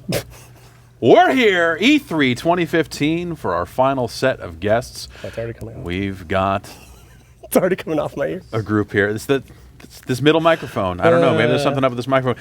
Aaron Trites, Eric Pope from Harmonix. Hi. Confirmed. Couple of outdoorsmen Yeah. this year's Yeah, E3. that's us. And Look then at Alex this man. Navarro's here. Right Alex, here. how you doing, man? What's going on? What? I'm uncomfortable. Where's the mic? All right. Okay. Well, all right. Well, this is. I'm on now. This is highly unprecedented, Wow, I'm but on we've now. just been joined by WWE superstar and star of the new YouTube gaming channel Up, Down, Down. Xavier Woods is here. Xavier Woods. Here to save There the we go. day. Austin Creed, a.k.a. Xavier Woods. Yeah. I think that's Yeah. good. It feels good right there. Yeah. This doesn't want to. Are you No, sure that's the this middle is- one? we're having the same problem with it. No, yeah. my ears are fine for what it's worth. Okay. Aaron was No, blaming your us ears for are very having much not baby fine. ears. I don't think Specifically you. So I these did are not. real man Are ears? you gonna say Xavier Woods has baby No, ears? his ears are But perfect. okay, before we get into baby ears, can I say Perfect something? ears. So I Yes. know Giant Bomb and everything. So you guys know this guy by the name of Dan Reichert. Unfortunately. I have a serious. Yeah, everybody boo. How do you feel about Dan? Yeah. We Dan made a has been horrible talking mistake. crap about me saying that he's beaten me in Mario Kart Double Dash. Yes. I have heard He that. has been Yeah. running his mouth I'd heard for that. months about Right, this Mario exactly. Kart Double So- Dash tournament. I don't take too kindly to people talking garbage about me, so I need Dan to shut his mouth. I'm gonna have to shut it for him. Yeah. That would be fantastic. That's- First, I'm gonna have to beat him in Double Dash and then throw him down a flight of stairs. If injure you you in that. started with the flight of stairs, the Mario Kart part would probably be way easier. That's good. That's very true. Good. I mean, it's gonna be easy regardless. I'm a That's champion. true. You know, I'm a champion. Yeah. Dan Reichert knows nothing of what that means. He's had little tastes of it. No, well, I mean, I would say he's a paper I don't know if you know champion. this, but we Paper we- champion. Paper yeah. champion. Wow, that's, I don't know. alone. I train alone. Paper champion, Reichert. Paper champion. I'm glad you got that. Train with a real man. I'm glad you got I that. knew. I know my audience. Yeah, exactly. Yeah, I don't know if you know this, but Aaron and I run a wrestling league. Oh, you do? Yeah, and Dan has had. Don't call that a wrestling. Well, We have wrestling accidents. we is what we have. run a shit show that happens to involve wrestling to a certain degree, and Dan has had brushes with champion fever. Is that a thing? Sure. Champion Yes. fever? Yeah. Yeah, Let's he's say. got champion Let's say fever. he's got Meaning? champion What- fever. Meaning he has at times won the belt, right? No, he's No. won I don't nothing. know. I don't- Well, he- technically, no. okay. I don't pay attention In to these wrestling things. or sports entertainment, You're the commentator. we call I them just talk. titles because belts are used to hold your pants up. Okay, Yeah. that's true. Would you allow strap? I mean, you do what you do. Okay. Yeah. If you want to say strap, Yeah, it's I mean, I've fine. held the strap. Hey, I go mean, for No it. judgment. Own time, own business. Okay. We're So, very strap-friendly can we talk about Up, Down, Down for a bit here? Yes, please. Let's talk about it. I want to know more. Toss me business cards. They're in my thing. Throw me some business cards. I've got business cards. That's crazy. They're Great. fantastic. Yeah. I can't wait. So we launched on Monday. Up, Down, Down is a brand new gaming channel. So essentially, it came about because just toss them. We'll catch him. One of them will make One of it. us will catch him. Oh, that's good. Good. That went well. Here, I'm gonna pass these. Oops, sorry, you guys Vinny. get some. Flawless. There you No, go. thank Pass you, Jeff. everybody. We're talking to Xavier. You guys are over there. Yeah. Hey, these are good cards. Right? You want to get in tight Nice and here? glossy. Yeah. So, Wanna but get cover in up my tight phone on number. that? Yeah, I'll put the Cover up back my up. phone Yeah, number. I'll no, hold the that's- back up. Cover the phone number up though, because I don't want. You get in tight on some of this? You know, there we go. Yeah, It it's says the up, top up, down, down. So up, down, down, and my title is the headmaster of ceremonies or host, Pull it tight here. whatever. Yeah. Tight. So this Vinny is just moving his hands in. so is this something you're doing on your own, or is this something in conjunction with the WWE? Like, It's a team thing that we've got going on. So essentially, they wanted to open up some sort of YouTube channel, and I kept coming to them saying, "Hey, we travel 5 days a week, and what I normally do is try to find." It's not how cameras work. I like to find barcades and go out and meet nerds, geeks in the area, whatever. Yeah. And so I was saying, I want to do a show like the Travel Channel where we go to barcades all over the place. They're like, I don't know, we want to make a YouTube channel. I was like, well, why don't we just like mix them? What if we just filmed it? What Yeah, if we filmed just like this do thing? that. They're like, but we don't want to send a crew to travel. And I was like, then why don't we just play video games? And they're like, Good. what? Why'd you do that? And I was like, because that's what people do now. They're like, no, you should do other stuff and get out of the house. I'm like, video games are out of the house. Like you don't understand. So like The best video games are in my house. exactly right. Yeah. And then I can be online playing with my friends. What if you called it? Okay, let me. Okay. I know you got a name, but what if you called it WWE in your house? Yes. Colon. Video games. Colon? Video games.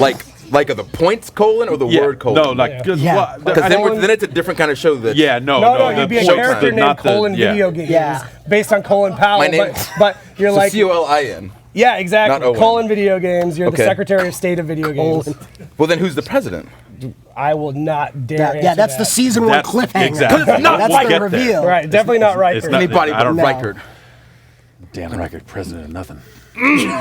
We've given Dan more than enough airtime as it is. Yeah, exactly. Yeah, No more exactly. tan.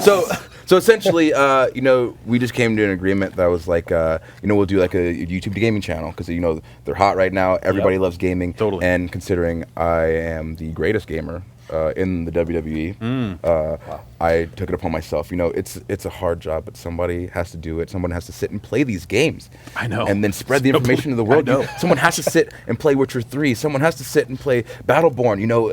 It's rough. It's a lot of It's sitting. rough. Mm-hmm. So I heard that you and Kofi had a head-to-head recently. Kofi won a lot of the it resulted when the showcase would come around and they'd have We have superstars lots entering. of Kofi won a shows, lot of and there's this. some that don't involve Kofi.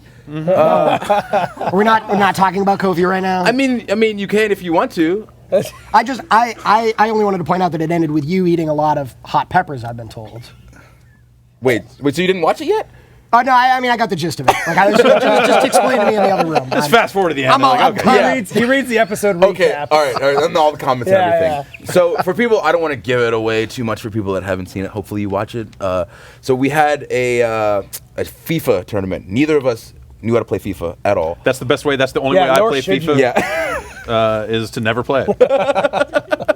And I don't know if you know this, but it's soccer. Yeah, right. Like you put it in, and it's just like, wait a minute, I don't know any of this. Exactly. This is America. Like, pick it up with your hands. It's so much easier. Yeah. God. But then, and soccer's just boring anyway. Yeah. Well. So anyway. Sorry, Europe. We just football. What is that? Garbage. But yeah, so we played, and then the loser had to eat a pepper and then kick a soccer ball across this guy's yard into a tee with a ball on it. And then if you kick it and knock it off, then you get to eat the next pepper and do it again. And if you did that one, then you get to eat the next one. And then you do that one and get to eat the last one. So 4 hot peppers that increase in, we called it heatacity as you go along. And I have what's been deemed a baby mouth. Because I don't like anything but meat and cheese. And yeah, you giggle like it's funny. No, like babies. It's funny. They love meat We're in and front of a cheese. live audience and you're going to giggle at me? I'm right there with you. Yeah. 100%. Stuff is gross. Baby mouth Gerstmann over there. Yeah, baby mouth Gerstmann. I said that for years. That's what they call me. It's all you're feeding Desmond, right? He loves his num nums. I'm just like straight up Gerbers, and just liquefy it. and Jack in the Box tacos, which is pretty much baby food anyway. Oh, and their breakfast wraps too. Yeah, that stuff's pretty good, yeah. God. Wow. I thought we were done talking about Dan Reichert over here. Oh God. Wow. Oh my God. Wow. Harmonix, you guys have been outside like some sweaty hog bodies. Yeah. What's it been like out there in the sun all day? Sweaty playing boys from rock Harmonix band? are here. Yeah, hot bods and Man. sweat daddies. Yeah. That's us. Well, it's been nice. We've been here in the green gray room, whatever you call that. Yeah. And so my sweat has recessed back up into my body. Okay. So I'm dry again. But it's the first time all day. It's the first time all day. Actually, you have to sweat a lot for your job. Do you have any suggestions on how to sop that shit You up? pawned that off. I mean, very quickly. yeah. You want to talk about the sweat that you got going on? That's all I got to I would pitch. say WWE superstars go to the ring wet. Some do. Yeah. You're gonna get a good warm up. If you go out cold, you're gonna be pulling muscles and tearing hamstrings. You don't want that. Hey, look, I play video games for a living. I know. Exactly. Get those hands warmed up. Yeah. Have you ever played MKX with cold fingers? It doesn't work. You can't do those combos There's with a lot jacks and of there's a juggling lot of people. stuff you got to do here to Tons just of it. get See that? loose. You see that? You see that motion? Can we I get that? hadn't thought of that. No, Like that's- especially with well, you the have, rock like, the rock band. You know, This guitar rock stuff band is a is totally different thing. It's this is motion, and that's this a is how way you rock different bands. This motion. is Rock Band 4. This is rock band. Some down here Yeah, for you're rock up here band 4. sometimes. You're down here tomorrow. We Yeah. should definitely do that. I'm going. I think I'm scheduled. Yeah, first thing in the morning. We have a new video game. Yeah, Confirmed. Scandal is in it. Yeah, let's talk about Scandal Yes. the Warrior. Yes. I am the Warrior. Yeah, Nick showed us your response to that press release, and it was just like, "Fuck yeah, Scandal!" Yeah, I was like, yeah, yeah, no, Jeff knows where it's Hey, at. yeah. New generations need to be exposed to Scandal. It's true. Yeah, It's a great band. that's our company mission. Like we've been reviewing that. This Rock Band was recently, invented to eventually get Yes. to this point. been It working. required 4 games, Yes. It's been a and then long whatever time. happens This is between our 3 and year. 4, it's kind of a Right. blur. I don't remember. And then like finally now, like Scandal. Yep. That's right. Yeah. My life was a blur that whole period. It's just, I feel like we just went straight from Rock Band 3 to Rock Band 4. You came out of it and you got a kid now, apparently. Yeah. You're like, Yeah. oh, all right. Oopsie doesn't. He's got a baby mouth. Yeah. So yeah, Rock Band 4, back and badder than ever. Hope your game does well. Back and back. It's doing good. Can't wait to see that demo tomorrow. Yeah. Are you gonna come for a demo? No, not No, me. no, I'm- he's That not was sarcastically being me. You should come and watch Xavier's demo. Yeah, maybe I would come. Yeah, just do you want to sing in my I band? want to get like a demo of a demo. Can I do this? Or You can should I like do that just take demo. one step further and watch If you people just play watch games? the demo. meta demo. Yeah. Yeah, we should Good, do. that'll work. Yeah. So yeah, we we set were something big dum-dums, and we, instead of getting a booth on the floor, we're like, wouldn't it be cooler if we were outside in the California sunshine Yeah. for 8 hours a day? Like an awesome up. rock festival. Boston stage. boys representing Yeah. out by the food trucks. Bunch of hog body sweaty boys. Yeah. Yeah. Pasty white guys. Saying that. That's what I You am. know, you've been Human to hot Boston. dog alert. You've been to Boston, you know, Alex. I walked by it today. Did you? And was very stunned that it was outside. Yeah, Because I saw the yeah. food trucks. I'm like, oh, sweet, food truck, food truck.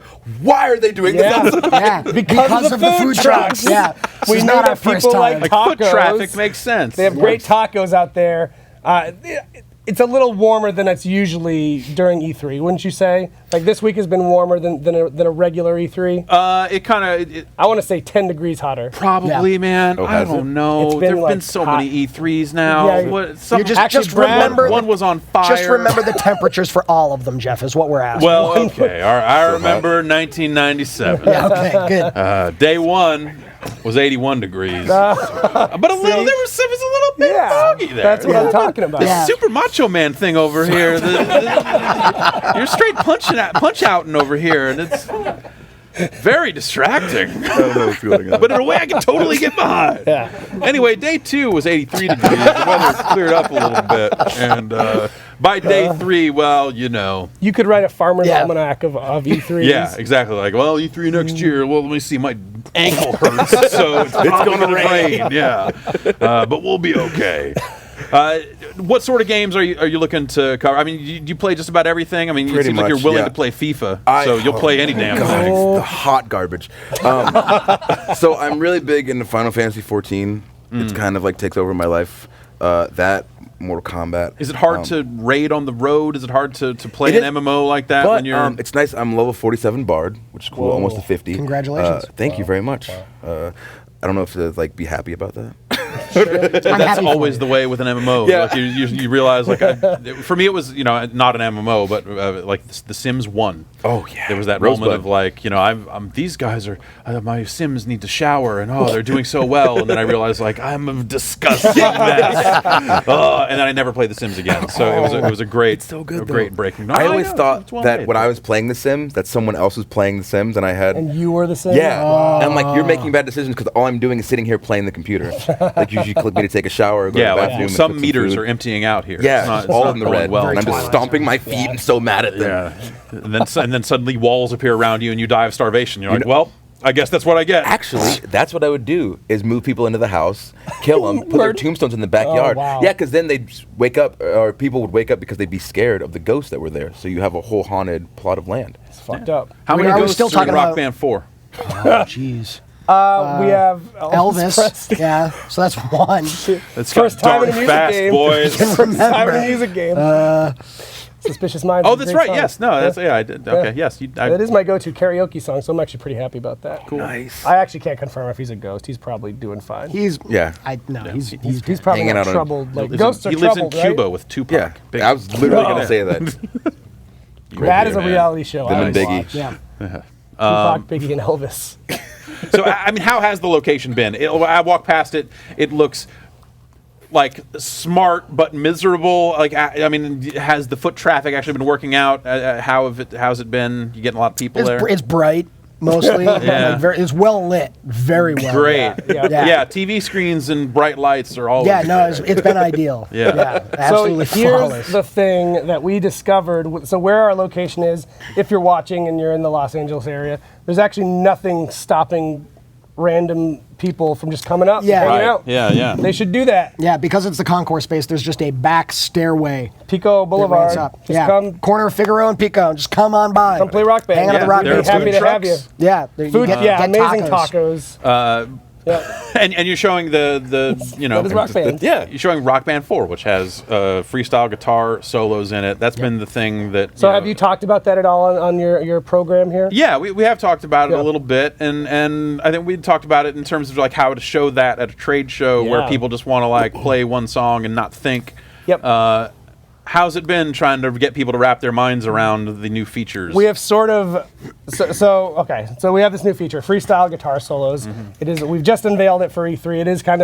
It is what makes Rock Band 4 Rock Band 4. It's a brand new thing. I don't come to Giant Bomb to really pitch games. I just come to hang out. That's why I don't want to get too shilly, but we do really think of it as an evolution for music gaming. It's a new type of gameplay within what we call music gaming. So we're actually super excited about it. But like a lot of the things Harmonix makes, they're really fun and they're almost impossible to describe. So luckily, we actually sat down and thought about how to do that. So we've kind of come up with some shorthand when people get on stage of like, okay, this thing is going to get thrown at you in the middle of the song. Here's what you can do to get the most out of it on your very first blush. The nice thing about E3 is we also have private rooms. So we have like a half hour, like I think you and you'll come by, like a half hour with someone to actually. Because it takes a few songs to really sink in, and once it sinks in, I hope for the most people. I mean, I don't want to put words in your mouth because you've tried it. Alex has tried it. Put words in his baby mouth. Do it. Once you figure out the system, Spicy it's like, words. oh, this is actually super deep, and this is actually super satisfying when you're playing it.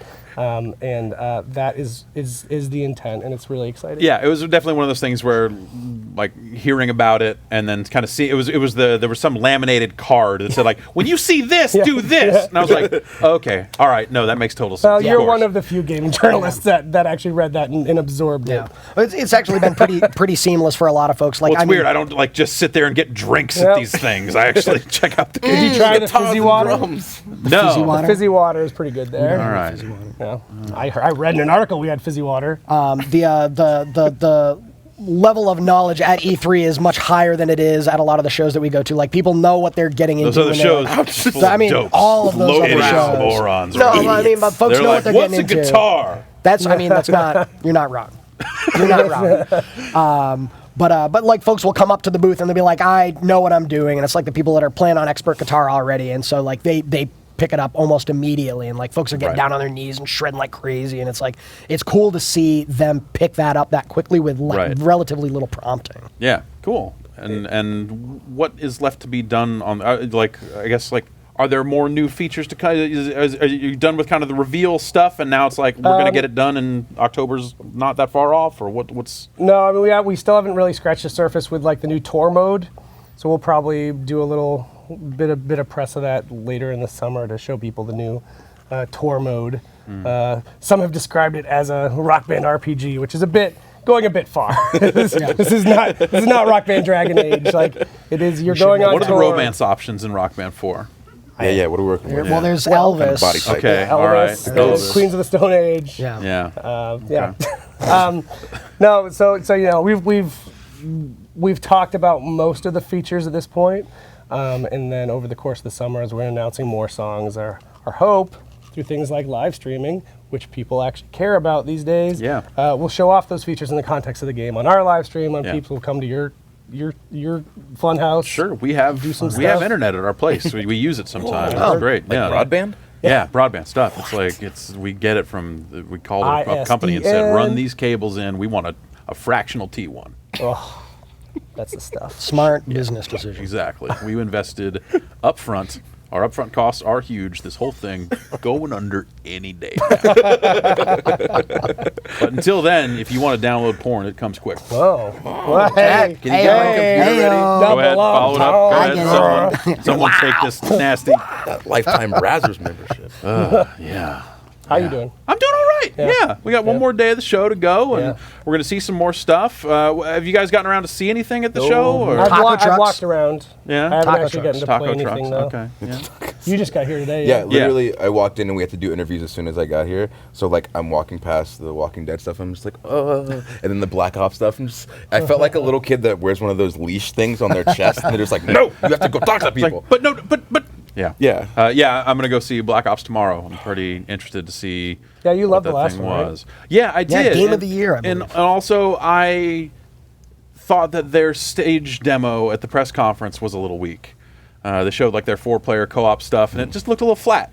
Just like, normally there's a little more pomp and circumstance and crazy shit popping off. There's a little story in that thing, and this was just like, here's 4 dudes shooting stuff, and it looks fine, but it's 4 guys. Why do you think that is? Because the 4-player campaign is back, and they haven't done one in a while, so they chose to focus on that. They're like, you like it already. We'll just show you this. Yeah. So I'm hoping that tomorrow I'm going to hopefully see something. I understand that, there's technology, and what happens if technology turns against the people that made the technology? That's a really, really smart question. I don't know if anyone's asked that. Yeah. It's very original. We need to get down to now figure I'm out, thinking about it, and I'm worried. Exactly. I've got a phone here. What is on that phone? I don't even know. I got digits on there. What if the phone's listening right now? Should we whisper? We should Rob, can it to you? Okay. I'm gonna just turn this off. Just turn the phone. Put it away. Okay. All right. I think we're good. Okay. Oh, no one else has a phone here. So I feel a lot better. Okay. That was the one phone in the room. Yeah, that was the only one. So everything's okay. What are you looking to see? Like, did you book some appointments, get some stuff? Yeah, we're doing some Nintendo stuff tomorrow, and then bouncing around some more. I'm doing kind of funny stuff tomorrow. Is Cisco going to be there? Like Thong Song? Yeah, he was there yesterday. Wait, what? Yeah, totally. Wait, shit, is he going to be here tomorrow too? Was it just one day? I think he might have just been here for Cisco yesterday, Kanye today. Yeah. Oh, I heard Kanye was here, like wearing a hood, like, I can't be seen right. video Yeah, games. yeah. But then there's a bunch of pictures of just him wearing a hood, and so we got our Project Morpheus demo. We went and did the VR stuff. Yeah. And there was a moment where kind of people started coming around, and go, "Hey, we have a special guest coming in. Could you just leave your phone in your pocket and not really take any pictures?" I don't think anybody or anything like that. And then I'd seen him walking around out, milling about outside for a minute there. I'm like, oh, is it Kanye? Yeah. It's Kanye. Yeah. And saw him get a VR demo. He seemed pretty into it, and it was a demo where you're shooting an Uzi out the passenger side of a moving vehicle and kind of loading magazines into it. So he's just going, ha! And you just see him wearing the stuff. You're like, all right, yeah, cool. He's gonna get one of those. Yeah, he seemed like he was pretty into it. I played that demo after he did, and I agree. It was pretty cool. So right after he did, so you got residue. Oh wow, you got Kanye that's residue been on your face. Gonna touch your face after. Oh. I love so. We're just talking about how with Nate about how stupid E3 is, in all the best and worst ways. It's really stupid in great ways, and my favorite stuff is the D-list celebrities that come. Wow! I didn't know. Wait, no. Are you? Wow. Are you referring to me? No. Playing Battleborn with Vern Troyer because he's not a D-list celebrity. He's an pretty A-list D-list. celebrity. He's pretty D-list. Vern Troyer, things. big That's how you time. spin Brad, things. not that Really? a week, last year. Brad, I'm sorry. What I was gonna say, what you just described has happened to me a million times, but it's with the fucking. The neighbor You saw on Suge NCIS. Knight. You saw Suge Knight at E3. Yeah, we did. Yeah. And we have to tell the tale. No, I've gone through all these same emotions. Erase that. He's gonna hurt. I've gone through all the same emotions on this very camera. Is he in jail still? Yeah, he's back in jail. Not still. He's back. He murdered someone else. another. Let's stop talking about Suge Knight. I'm getting scared for real. Yeah, as you should This is his be. town. Yeah, but there's these PR handlers whose sole job is about keep your phones. Someone important's coming.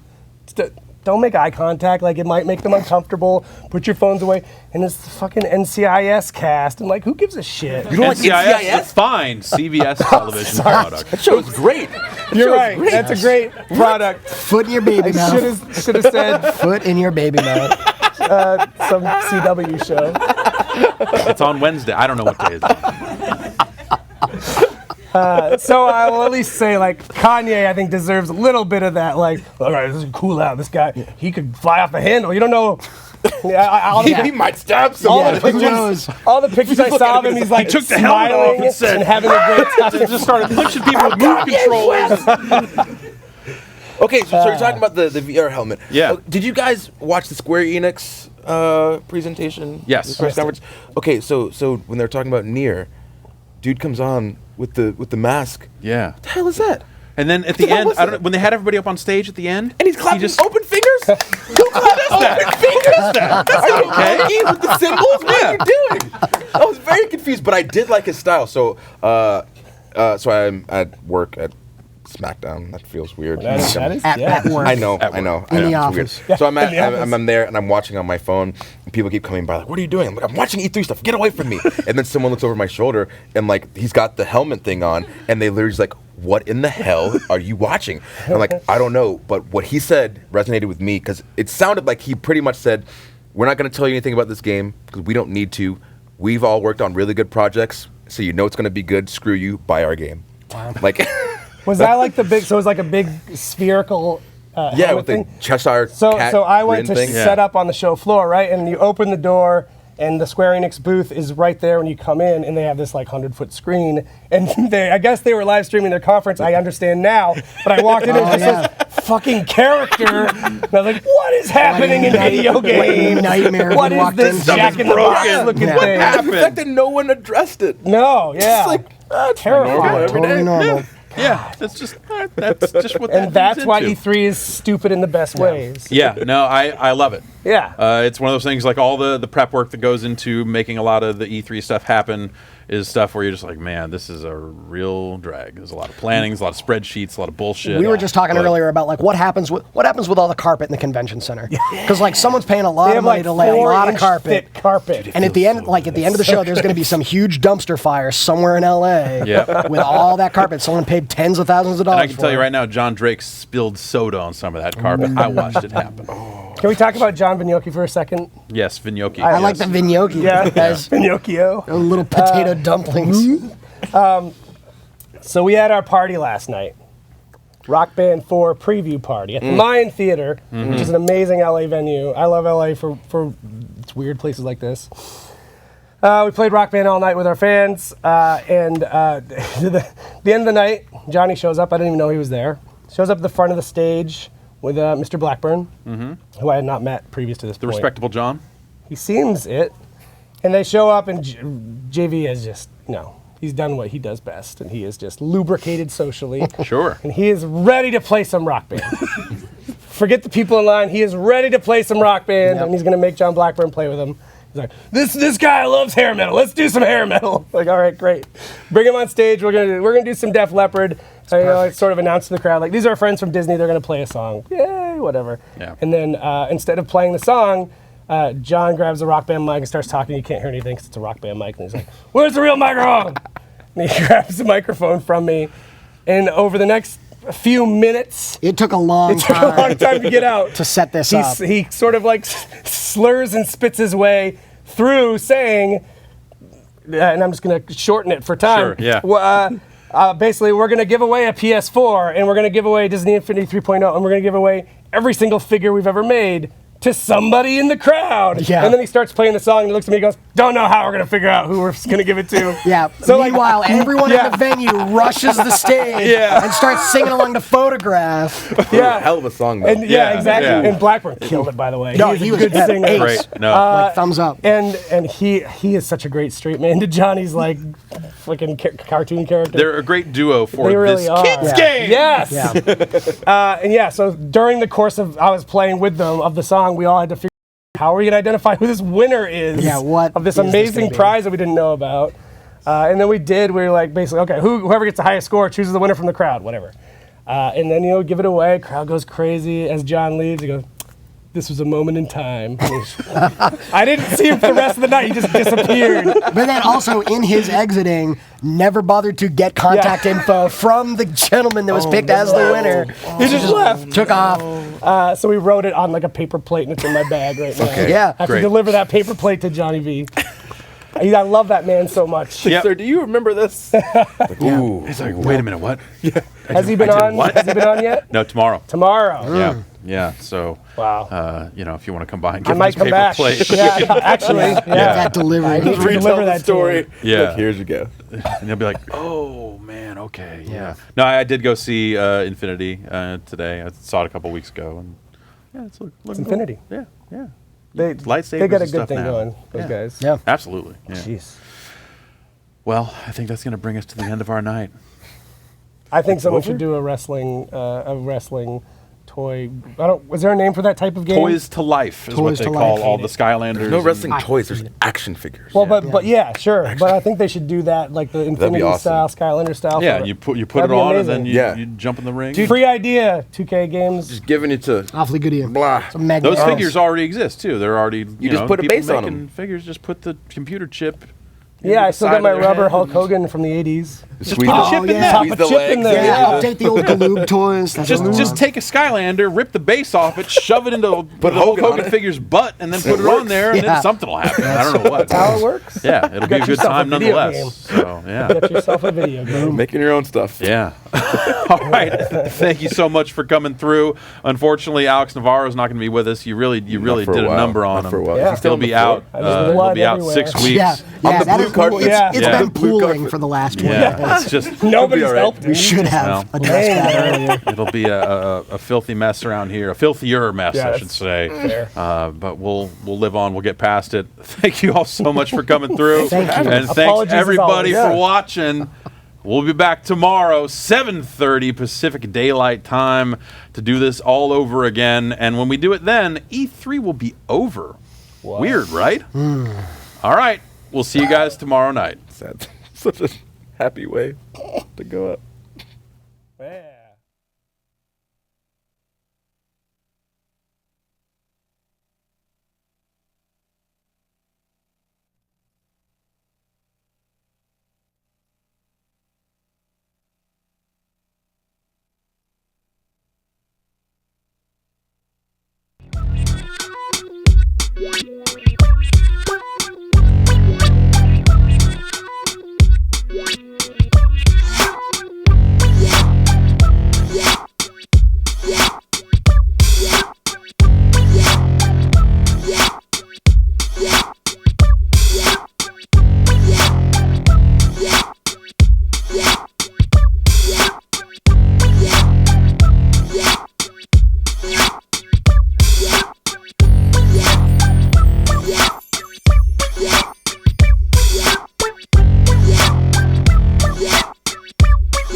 Yeah.